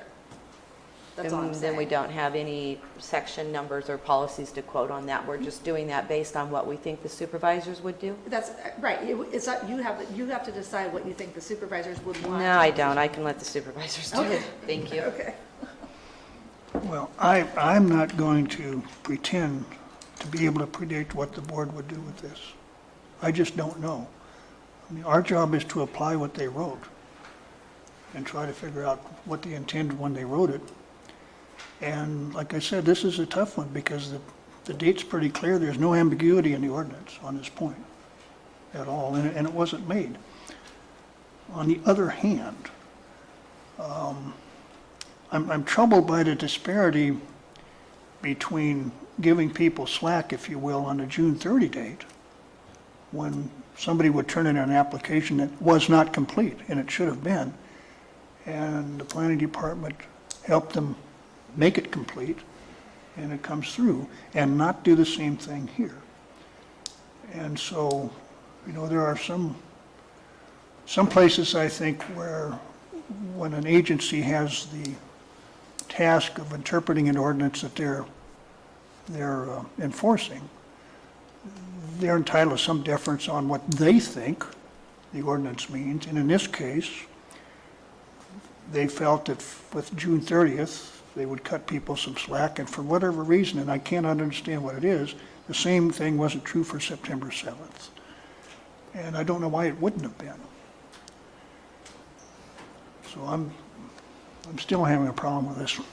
I just think that if the supervisors gave clarity on this, that it would prevent a lot of future appeals from coming forward. And he met the guidelines. He has a dated stamped seller's state permit. But I think the supervisors need to decide if in the future, if someone forgot something, they get their notification, they bring it in, it's properly dated, it will prevent a lot of appeals into the future. That's just how I feel. I think that if they give us all direction, then we won't be seeing these issues in the future if that's the direction the Board of Supervisors want to go in. Yeah. The other It's problem. tough. I mean, he did meet the date, and he met the qualifications with the state, and it's just he didn't meet the ordinance with the county. The other difficult thing here is, if you were to try to draft a decision, if you will, here that was narrow and based on particular factors here, I'm not sure exactly how you would do that, what you would put in it.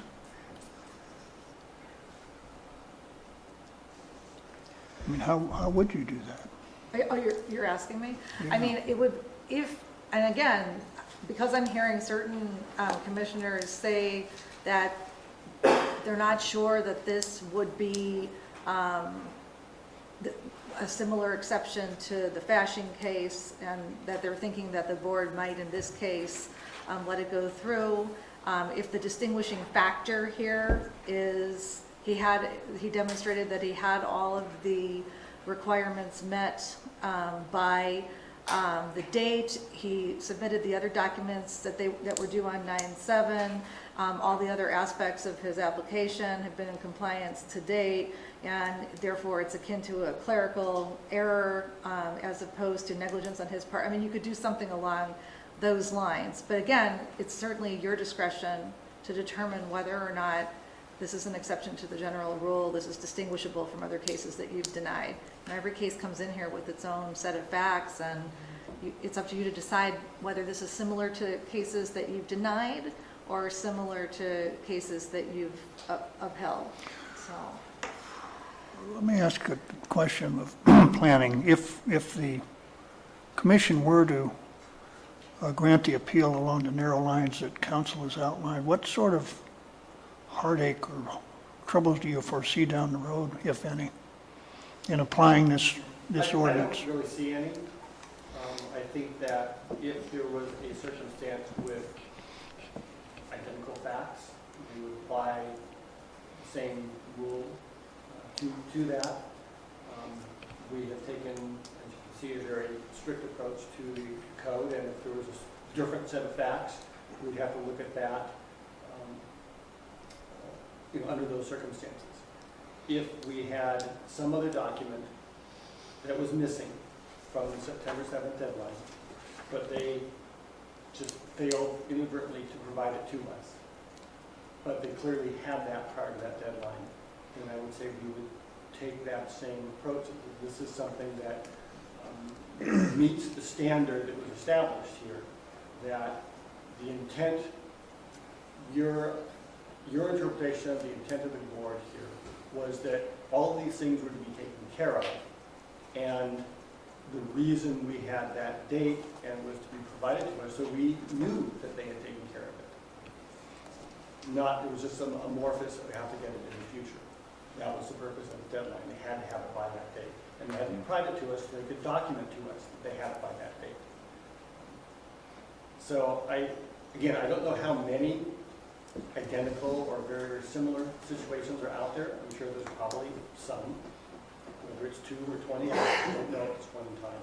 We do have a box, probably 50 to 60 files of applications that did not get all of the documents submitted to us.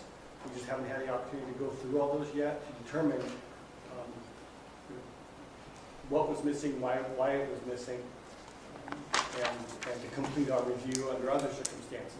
It may be that those same files, they didn't pass the background check, or some other failure of the application to meet all of the standards. But in this case, it was the only incident that was not in compliance that we know of today. But because of our strict application of that September 7th deadline, we did deny the application. Well, if somebody had noticed that this one piece of paper was missing, would you have felt free to have simply called up the applicant and said, do you have a seller's permit? And if he sent it in, you would say that's close enough for government work? We certainly could have done that. The difference between what was going on with September 7th deadline and the June 30th was that the submittal of the application, we actually sat down with the applicant, went through everything with them to make sure they had everything. It was a much more complex process. With the September 7th deadline, they either mail it in or drop it off at the counter, thank you very much, we put it in the file, and we moved on. We didn't review the file again. We were just too overwhelmed with documentation as well as trying to process all the applications along with all the other work. So we didn't do any kind of sit-down review of those files at that time. So that's sort of the difference between those two deadline dates, the procedure that we went through then. Well, I can see how the department would have assumed that since there's only 3 things that are required, well, I guess 4 with the water thing, that if somebody turned in a packet, they would have got it all there, as opposed to the more complex application process And in for the some June cases, thing. the cultivators already had a seller's permit. They submitted that with their June 30th application. So there's, you know, a variety of scenarios that applied to each individual registration. Okay.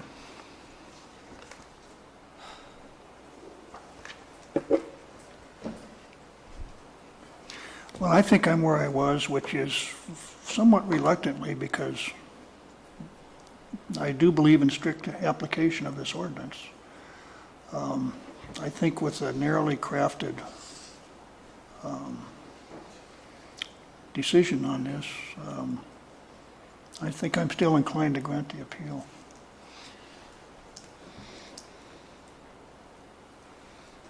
On the June 30th deadline, Peter, was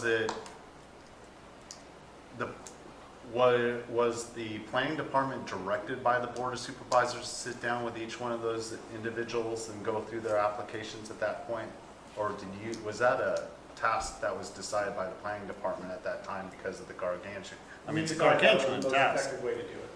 Huh? We decided that was the most effective way to do it. And as the process evolved, as the appellant had noted, that he was one of the early ones to go through, you know, we were learning as we were going. So towards the end of June, we had a much more efficient and effective streamlined. Well, except for the big line out the door as well that we were trying to deal with. So right. We were trying to create a process that worked most efficiently for us as well as the applicants. And then at the point of September 7th, that same process wasn't necessarily granted at the point that you were doing all the applications and going through each thing and code compliance and doing all the denials or granting their registration. Well, it was much less information was being submitted. It was kind of so trickling in over time. Some people submitted them earlier. Others, we had sort of a rush that last week before that deadline. Information coming in. We didn't sit down with them and review the file to make sure everything was there. Thank you very much. Put it in the file. Gave them a copy if they wanted one, and moved on. Okay. I'm inclined to concur with Commissioner Wooster at this time. Tentatively, it's been narrowly drawn up to the point where I don't really foresee any conflict in the future coming from something like that. On granting the appeal. Would it be appropriate, I'm sure, to poll or a vote to act on it, but then table it to the end of the meeting and come back with a revised resolution for your consideration? I'm good with that. Yeah, that seems like it was answer the problem.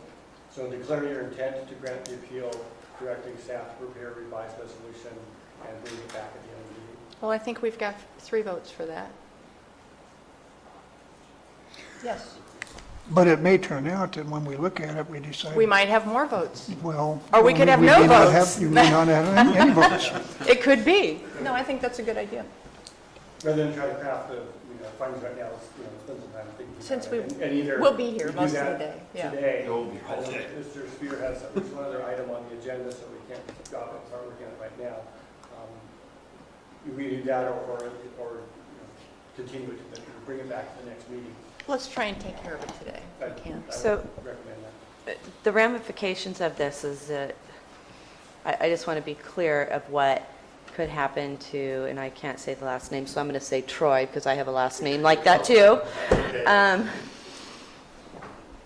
If And I'm going opposite as the rest, obviously, because I'm just asking if we were to say we are upholding the planning department's recommendation and it were to go to the supervisors, would anything come down on him with code compliance that would be giving him a fine every day for anything that he's doing that would had to have been eradicated?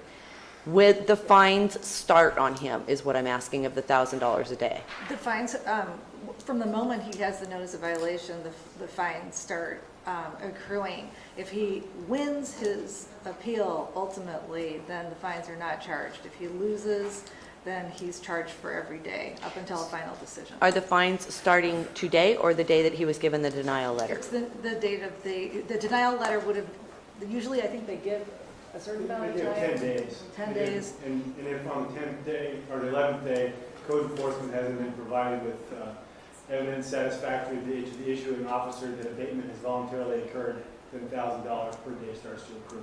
But if he wins the appeals through the supervisors, then those would be waived? Yes. That's correct, yep. Okay. The 10 days starts when he gets a notice of noncompliance from the... That's right, he gets a notice of violation. What was the date on that? That's right. There isn't one yet. Okay, there isn't one yet. Well, there is. I don't know if he's been issued one or not. Typically, code enforcement issues a notice of violation in order to abate immediately upon finding out that the registration has been denied. So most of the appeals that you guys have heard, the registrant has already received a notice of violation. Many of them include many thousands of fines before you guys even heard their appeal. No, I'm sorry, the public hearing's closed unless you would like to reopen it.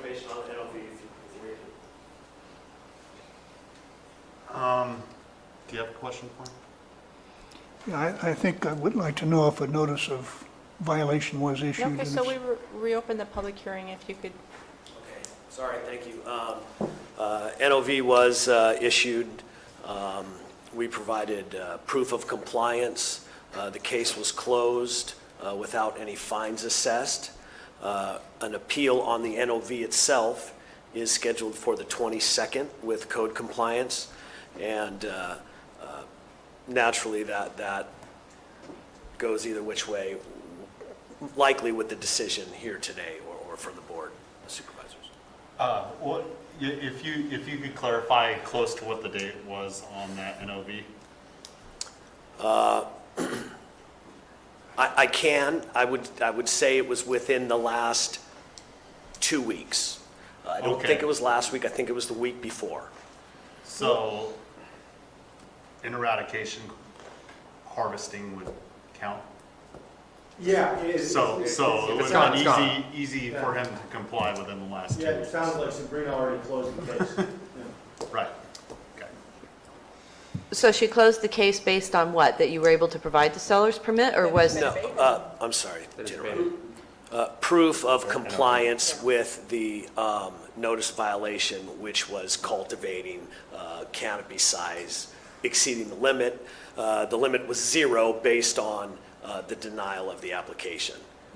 So we submitted proof that there's no cultivation occurring any longer as of 10 days ago or so. Okay, so if we send it to the supervisors to get a permanent ruling on this type of a case, he's not out of compliance on anything, and he wouldn't be getting notified with fines from code compliance?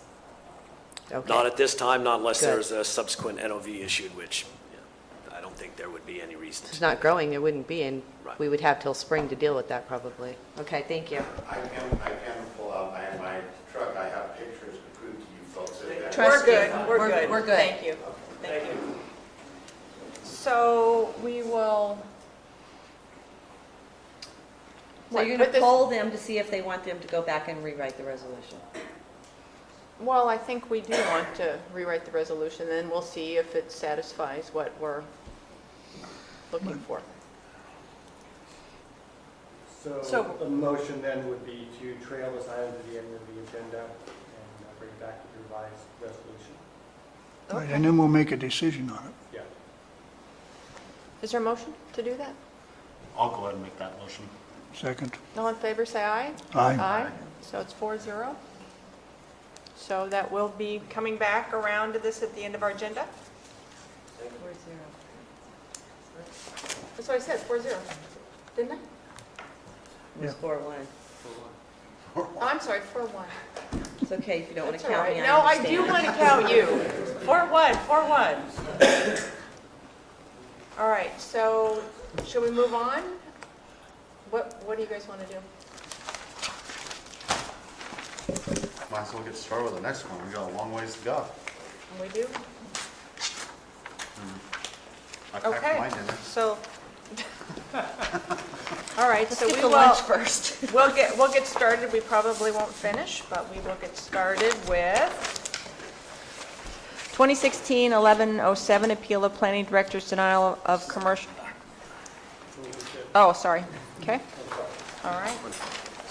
2016-1112, appeal of planning director's denial of commercial cannabis cultivation registration application 2016-0809.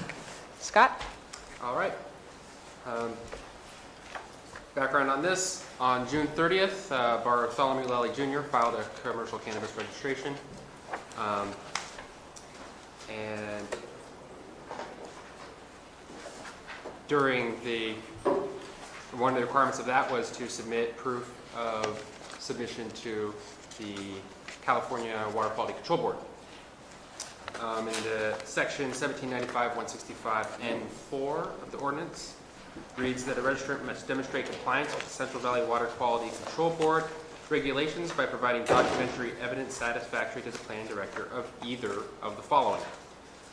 A copy of the notice of applicability, enrolling the cultivator for coverage under the general order. Or B, a copy of the notice of intent to enroll the cultivator for coverage under the general order, consistent with their application. So on and so forth. At the end, it says that you have to provide proof that all necessary forms and documents to the Water Quality Control Board to constitute a complete application for that agency's purposes no later than September 7th, 2016, and provide a copy of a document indicating receipt by the Water Quality Control Board to the Planning Department. We received no such documentation that anything was received by the Water Quality Control Board, so the application was denied. This decision was appealed by Mr. Lally on November 4th of this year. He states that he should not have been denied because he enrolled with the San Joaquin County and Delta Water Quality Coalition. It's an organization that acts as a third party to help people come into compliance with the Water Quality Control Board regulations. He applied to be enrolled by them on September 7th.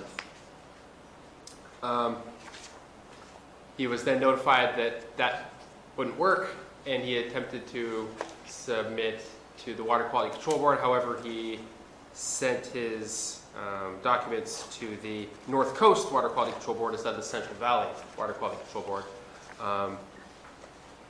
Unfortunately, that was after September 7th. That was on September 12th that occurred.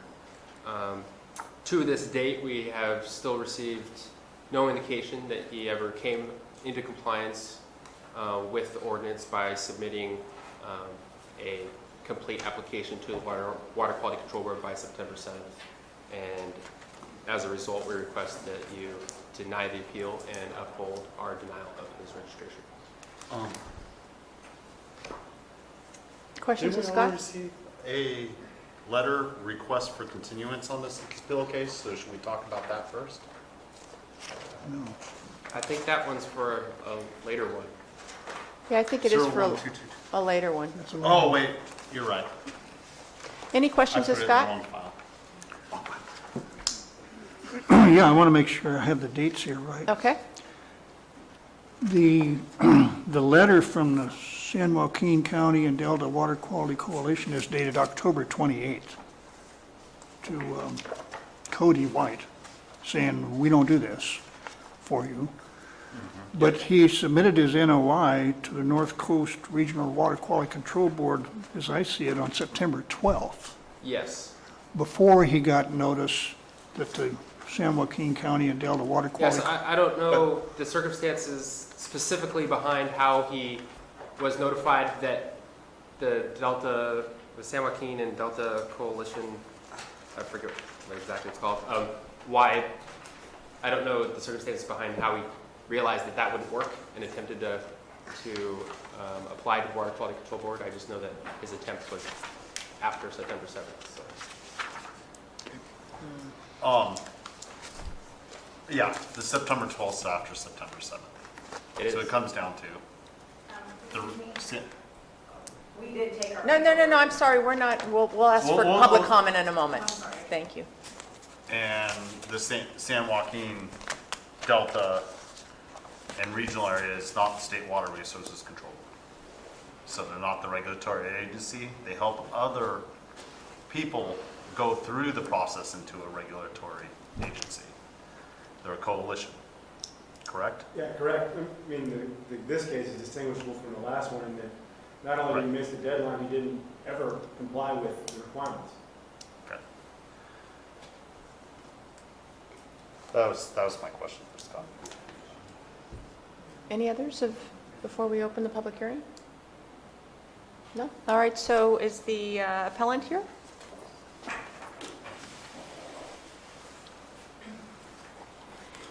My name is Cody, and I serve as secretary for our company, getting all the paperwork ready for the permitting.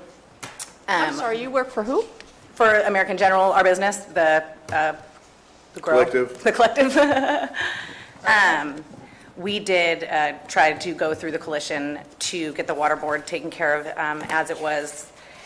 As I understood, I thought that was something All right, that I'm we can sorry, do. I'm really slow. So what's your relationship to to Mr. Lally? Well, fiance and secretary of American Garden Supply. Okay, and so he's not here today? I'm right here. You're there, Yeah. thank I'm right you. Okay, Bartholomew. Sorry.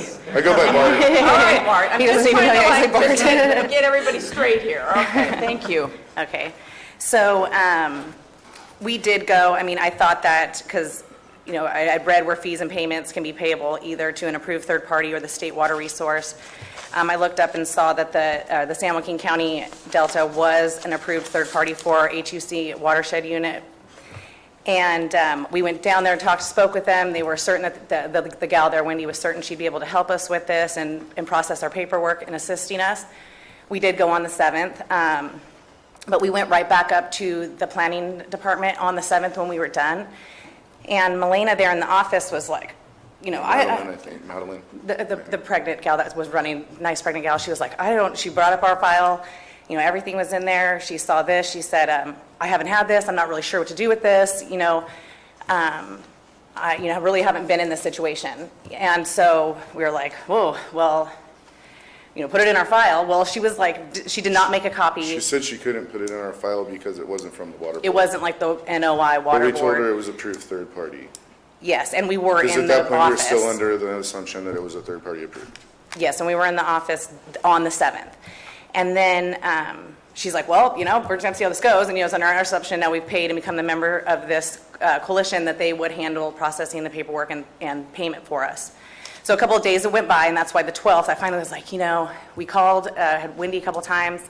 I was like, this is just really weird.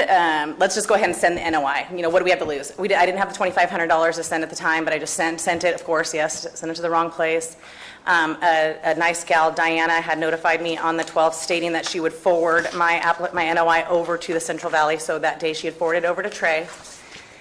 I kind of gave it a little bit longer, a couple more days. I received the denial like October 20th or whatever, and so at this point I was like, well, I need to get on the phone and talk to anybody and everybody that I can. And so I ended up finally getting somewhere with the coalition. The gal there is like, you know, we made a big mistake. Yes, we do help growers. Unfortunately, this cannabis isn't going to work in our coalition. We're having our board meeting on the 7th, blah, blah, blah. That's where I had gotten the letter that's in my file stating, you know, we don't do this, because she just basically told me, sorry, and I'm like, I need an explanation. This isn't going to suffice. I have to go appeal for this. I was under the assumption that you were going to help us take care of it. So I just continued at that time to move forward. We finally got in contact with Trey. Trey is with the Central Valley Water Board, and kind of explained everything. He had emailed me saying, because I'd followed up with him saying, did you get this? I haven't got anything. He's like, it didn't call me. So I called him, he was really helpful. He was willing to move forward with me. I mean, he stated, yes, it is the planning department's, rules or, Their timeline and timeline and dating. We're more than willing to help you, or more than willing to move forward with you if the planning department's willing to move forward with us. And in between this time, I wasn't just going to stall, so we did go ahead and move forward with paying the water board the $2,500 and sending the NOI. We've had the biological assessment done. It has been provided. I do have acknowledgement from Griffin that he has received that report. The cultural inventory archaeologist report has been done. There were some findings, and so they are finishing up that report by tomorrow evening, which I do have documentation for the gal that will be complete. So then, and I forward that on to Griffin, let him know this is what's going on at this time. This was yesterday prior to leaving my office. I just would like some type of acknowledgement, and I've yet to check my email to see if I had gotten anything. So at this point, we're just hoping that you can understand. We're all new at this. We're all figuring it out. I feel like it's been a process the whole time. We've made numerous trips to the planning department. We were here on our date for the June 30th, probably before. We had to add some pictures. I mean, we've been very compliant along the way, except for this situation. And to be honest with you, the reason why we tried to work with this coalition is because we have spent so much money, and we were coming up on the deadline of that $2,500, and it was just like, we talked to some people, it was an option, we thought an option, wasn't an option, and now we've had to move forward, pay for all the things that. Did you get a notice of intent from the September 7th visit that you had? And that's what you brought down to the county? I brought them down. It's basically just a receipt of membership. Just the membership receipt, and I took it to the county. And she said they'd be in contact, yes. Yes. And then she said she'd be in contact with the water board and they would let us know accordingly.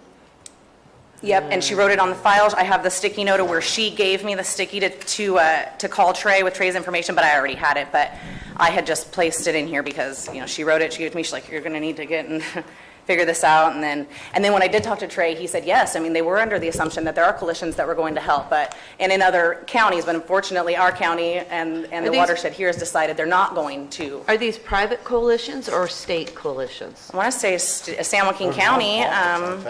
It sounds like it's Non-profit. probably a I think it's a nonprofit. nonprofit by groupie. It's not a state agency. Pretty sure. No. Yeah, no, most likely not. It's just a nonprofit. It's the Delta and Watershed Proceeding Coalition. I've heard of them before. But Yes, and when They covered us out on. they aren't a state. They are not a state regulatory agency. They are a nonprofit, and they help other people go through processes and also put in appeals and stuff on other things.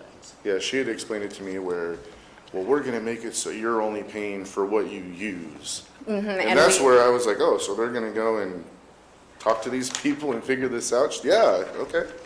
I told her exactly what I was doing. And we did verify they were an approved third party. So for any other type of corn growing or whatever, not Yeah, if it cannabis, was they from are an alfalfa approved on third party Roberts Island, for it the would've been watershed, okay. just not for a cannabis situation. Which, like every new rules and guidelines are being made, I think as this cannabis is becoming more open anyhow. And you paid them fees too? And they wrote me a letter, they're going to reimburse. They had to have a board meeting. They had to have a board meeting they had here in November. I mean, she told me, we pretty much got ourselves in a pickle over this. And yeah, you did, and myself in a pickle over this. We're one of 3 people that did this with you. So you will have, I'm pretty sure us and 2 others will come with the same deal, being involved in the same, doing the silly thing. But I just want to state, I didn't make copies and I didn't go to the planning department and provide extra copies because I thought I had to have it all here. So I just have one bundle of copies that has our biological report, the communication between myself and Trey, the cashing of my $2,500 check, my NOI, everything, Griffin's acknowledgement of receiving that, and then willing to move forward, or to work with us if you are willing to work with us. So what's the official day of your NOI that you turned it in to the planning department? I had sent my NOI off on November 12th because I had no communication after leaving your water board on the 7th. I couldn't help it any longer. I was like, I'm not going to depend on this company to process our paperwork and get it over. I'm just going to throw it in. If they have 2, they have 2.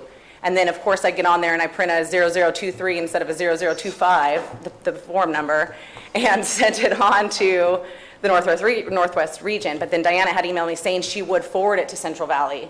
So that's why I was like, okay, well, then let's just wait a little bit longer. So the official date that you got your NOI from was the 12th. And Of that, November or September. September. Yes, and the date that we had signed for the coalition and went up to the planning department was on the 7th.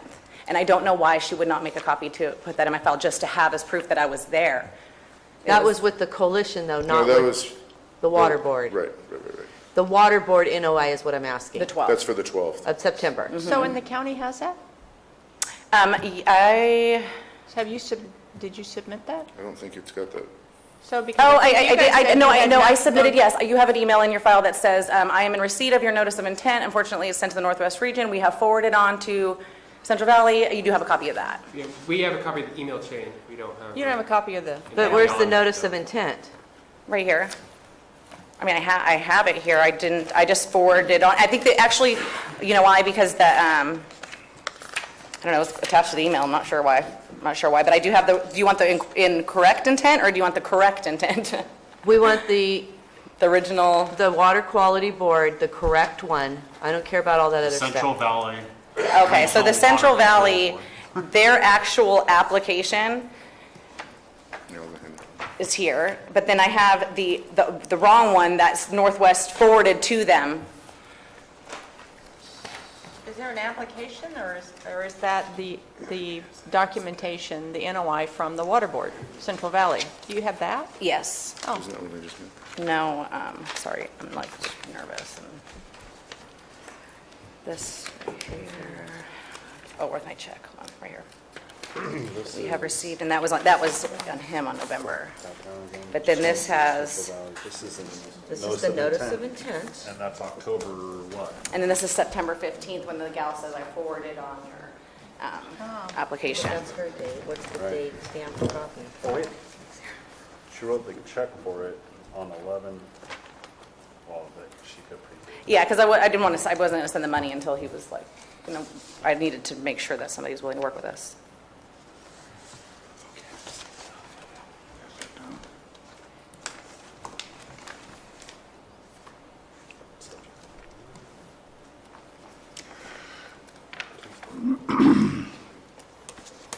Okay, I've got some questions. Yes. There's an invoice in the file here dated September 7th from the San Joaquin County and Delta Water Quality Coalition. Is that the date that you joined them? Yes. Yes, we went there, took care of it, and went to the planning department that very same day. Okay, now prior to September 7th, did you ever ask the San Joaquin County and Delta Water Quality Coalition whether they would be handling this on your behalf? I asked them Yes. on the 7th. On the 7th? When I was on my way down there, on the 6th. Yeah, so you On the talked to them 7th, I before. went down there. She said they would handle it all. I told her I was a cannabis grower, I needed it for a cannabis permit.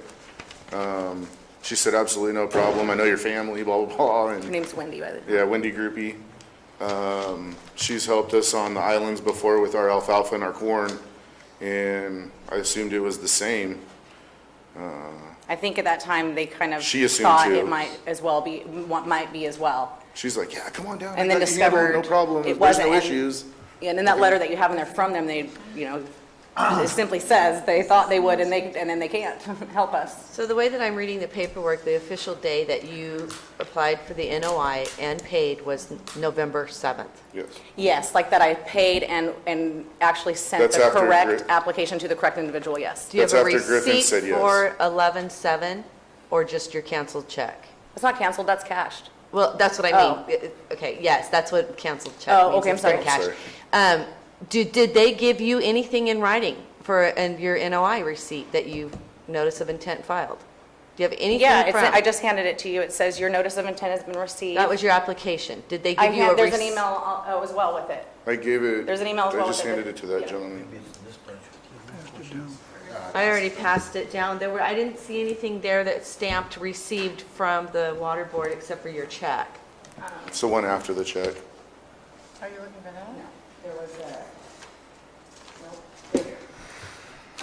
right here, from Griffin at the water boards, Tuesday, November 15th. We have received your NOI for cannabis cultivation on Calaveras County parcel, blah, blah, blah. Once we receive the biological and cultural resources inventory and confirm that the county will accept the submission, we can fully process your application. So you don't have it yet? What? But she should have had her NOI. They put them off into January sometimes, but. Oh, yeah, and so then I sent him the biological, and then he has emailed saying received, and then I sent him the archaeologist reports yesterday. It comes So down to Scott, A lot of stuff. when somebody comes in before September 7th or on September 7th and hands you their NOI, is it just this application? Does it say stamped and received? They don't all say stamped and received. Oftentimes, it's what we often got was proof of payment, and that's what we received. It's my understanding that the NOI is received with payment, and it's not a complete application unless they have their payment. So, That was the most. That was one of the most common methods to prove that it was turned in. Is that was a the check. council check? Yeah. And a check hers, was cashed. okay, got it. Yeah, and that's not,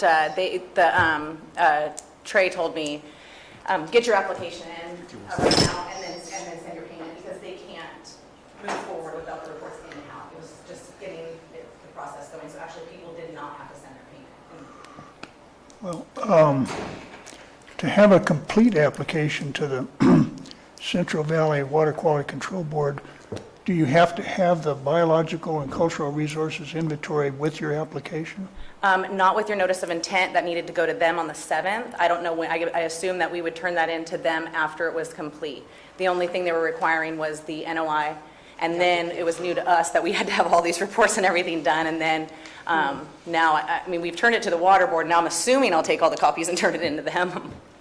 Well, what the ordinance says is, if the registrant has not filed a notice of intent with the Water Quality Control Board prior to submittal of the registration to the county, that would be in June, the registrant shall submit all necessary forms and documents to the Water Quality Control Board to constitute a complete application for that agency's purposes no later than September 7, 2016, and provide a copy of a document indicating receipt by the Water Quality Control Board to the Planning Department. It looks to me, just looking at this paperwork, that for a complete application to exist for purposes of the Water Quality Control Board, you'd have to have the biological and cultural resources inventory. Would that be correct? Yeah, and they do have that. I don't know how I really don't, I know for them to probably stamp and issue me the paperwork that I need from them, yes, that would all have to be done. At this point, I'm thinking it's just an intent for the application, and I know on the paperwork for the planning department, there were two options, either all of that if you had it ready by the 7th or the notice of intent, and it was just a notice of intent. But I did explain all this to Trey, and he said, get me the application, you know, and I had sent that to him electronically, that's why the check wasn't sent at the same time. And then a couple days later, you know, we got it's $2,500, like, this is going to work out. You know, as we were assured that, you know, hands in the air, let's roll forward, I mailed the check out. And then I've just been in contact with him all through. I even called him when I had received the appeal. I said, this is what's going on.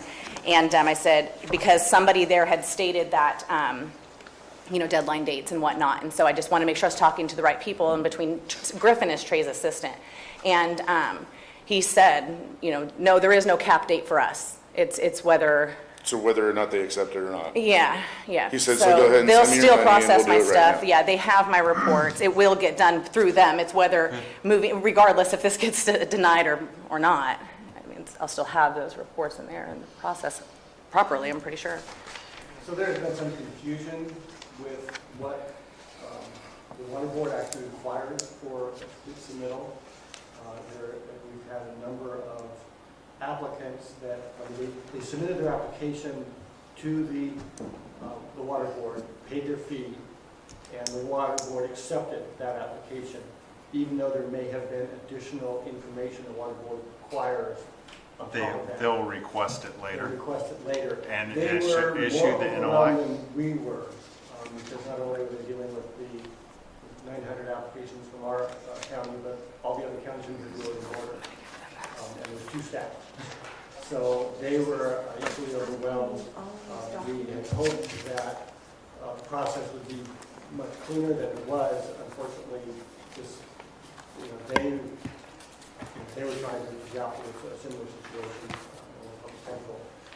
So we accepted their receipt of application as documentation without necessarily questioning, did they actually meet all the requirements of the water board, because that's what they were giving out at the time. And they were basically stacked up hundreds deep as well of applications, and they did not have a chance to review for completeness by that date because they were just swamped with applications coming in. So if we had a receipt from the water board that said the NOI payment was made, paperwork was submitted, then we would accept that as having met that standard. We didn't have that with this application at the time, and I think we started to explain the rationale. It's still unclear to me, did they actually have a complete application, an application submitted to the Proper authority. On the 7th. Well, they did November 7th. That's the date of the application. Right, September 7th was to the Right, quality, the wrong authority. the coalition. Which unfortunately is the wrong. Right. Yeah, but it's stated on. And to go on further, just to keep in mind later, anytime you're dealing with a bureaucracy such as the State Water Resources Control Board, don't wait till the day before you need to get done. Yeah. It happened. And Griffin said they're still processing. Like, Oh, yeah, no, if you would have received your NOI and you would have started earlier, you would be all right, because they would still be processing, and they would give you a date of January or February of next year. Okay. But at this point, I'm pretty sure that we're kind of in there. I'm not seeing anything that proves that you had a notice of intent from the proper authority prior to the 7th of September, unfortunately. Even though I know you were trying to get it in at the last minute and everything, that's what I see so far. Okay, so when you went to the San Joaquin County Delta on September 7th, I see that date is correct. You then took a copy of this receipt for the $65 you paid to the building department and met with Madeline, and she said, I've never seen this before. So yeah, and Now I it can't makes, accept now I've it never makes seen sense why Madeline was saying that. Because, And then when I came back later, she said, I saw 2 other people with that. She's all, it does exist. I said, yeah, it does exist.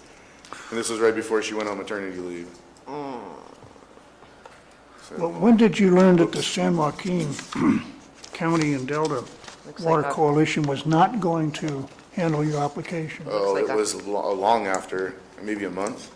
Well, then why did you submit one to the North Coast on Just in September case. 12th? Just because after I went to the planning department, she made me nervous, and Saying that she we've got couldn't our accept the receipt, so. lives out there.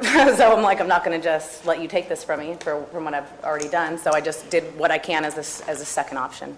on October 28th, they were told by that company, according to this letter, that they can't help them. Yeah, so 2 months. Yep, and then when I spoke with the main gal there, she was like, oh, and I told her we needed some sort of explanation for leading us on. Well,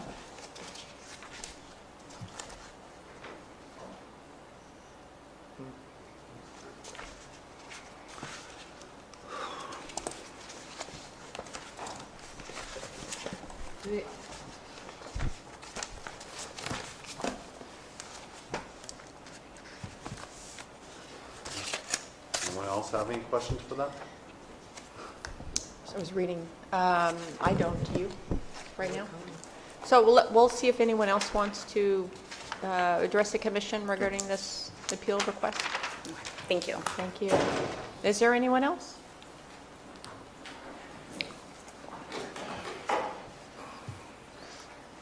Bill McManus, excuse me, Hanford Hill. Again, I would ask the same question. I'm just trying to gather information. I really don't have a dog in the fight on any of these applications or appeals. But in this particular appeal, has there been an inspection anywhere along the line for this application?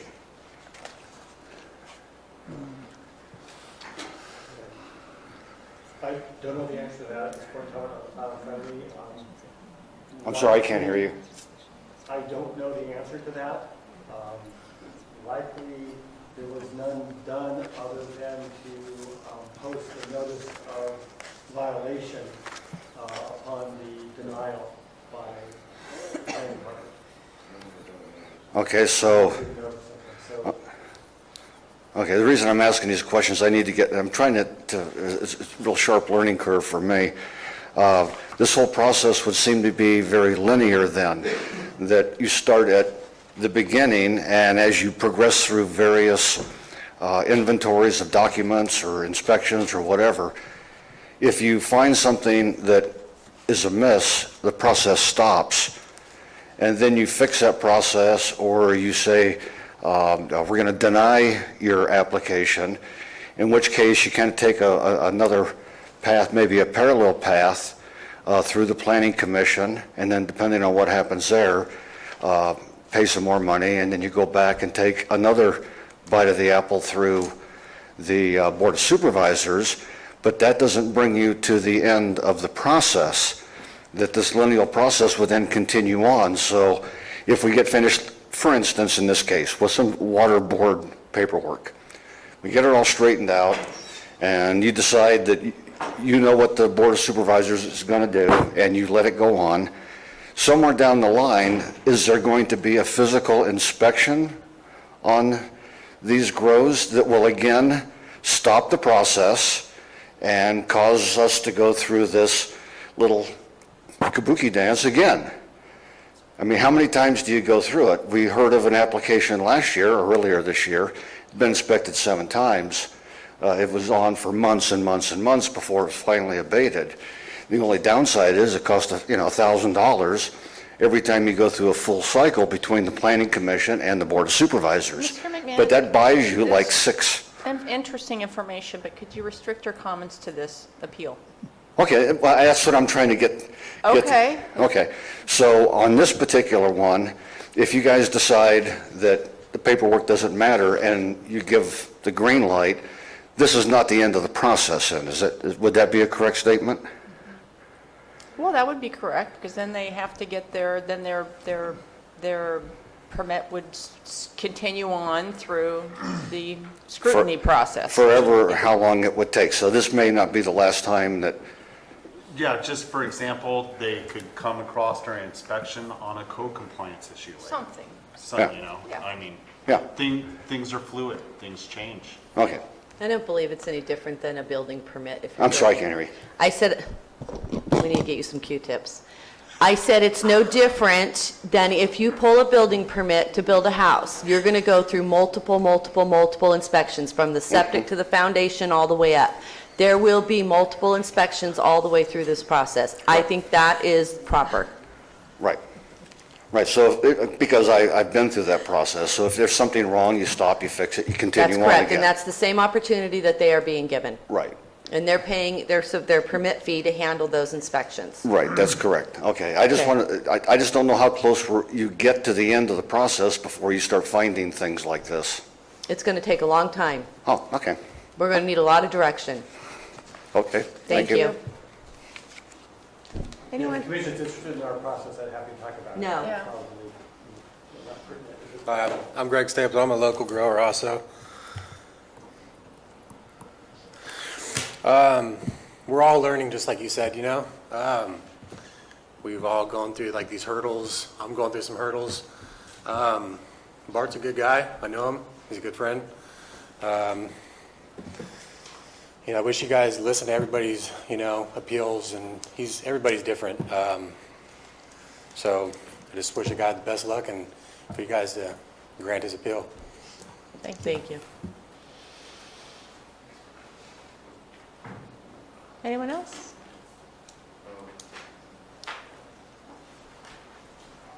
I don't know if I was supposed Could to. you state but- your name again for the record? Bart Lally, Thank Jr. you. I'm not sure if I was supposed to, but I've never received an NOV.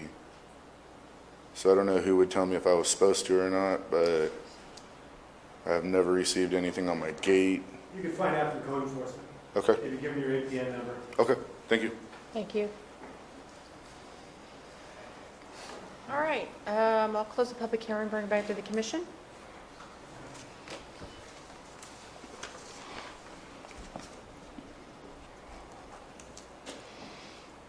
Well, I'm not seeing compliance here. I concur with what Kelly has to say. I do not see anything received on or prior to September 7th showing that they were going through the proper channels to receive an NOI. I think it's very interesting because on September 7th, they did fill out an application with the wrong people. I don't know those people. I know nothing about them. But when I look at the one where the Board of Supervisors looked at it and said the guy was scammed and they gave him an opportunity, is this a similar situation? Is this coalition that's out there have several people's applications that they're being scammed in that process? I don't know. All I can see, and it's unfortunate. I mean, these cases are getting harder and harder to hear these stories. But I obviously am a commissioner that's going to stand by the ordinance and recommend that they go to the Board of Supervisors and appeal to them and see if they're going to be willing to look at it the same as they did the one they actually overturned.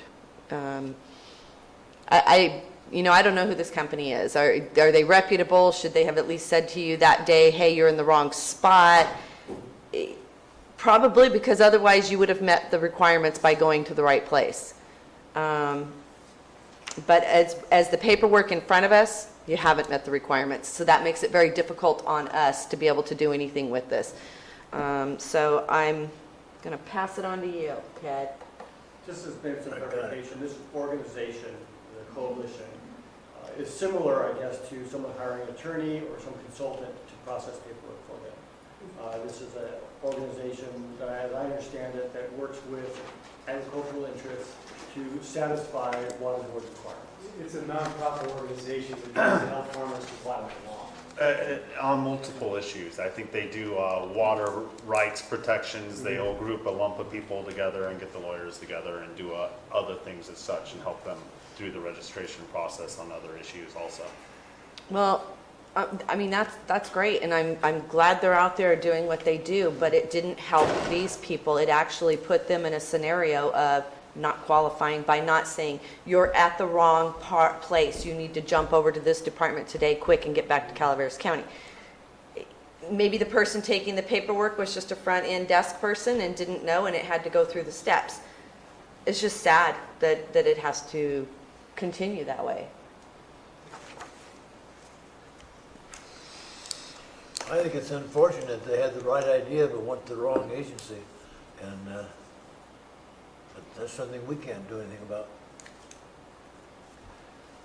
And I agree. I mean, it is unfortunate that, but the documents weren't submitted by the deadline and that you went to the wrong agencies.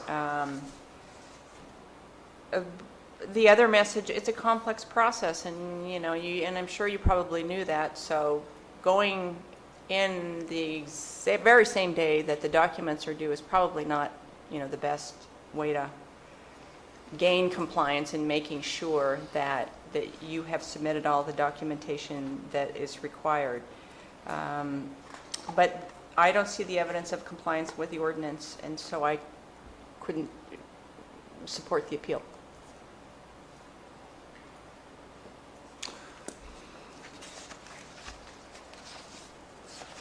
So it sounds like there is some consensus here. So is the recommendation, Scott? Staff recommends that the Planning Commission adopt Resolution 2016-050, denying 2016-1112, thereby upholding the Planning Director's determination to deny the application. There is a typo in this resolution too, before we move on at page 2. End of the first full paragraph, the date of September 12, 2015 should be September 12, 2016. Oh, thank you. All right, so adopt the resolution as amended. Is there a motion? I'll make a motion. Second. It's been moved and second. All in favor, say aye. Aye. Motion carries. Thank you very much. What's that? Ted. Yeah. So we are going to adjourn for lunch. Let's make an announcement about the appeal to the period for the board. Oh, yes. This action is final as appealed to the Board of Supervisors within 15 calendar days from today's action. Okay. So we are adjourned for lunch until 1:15.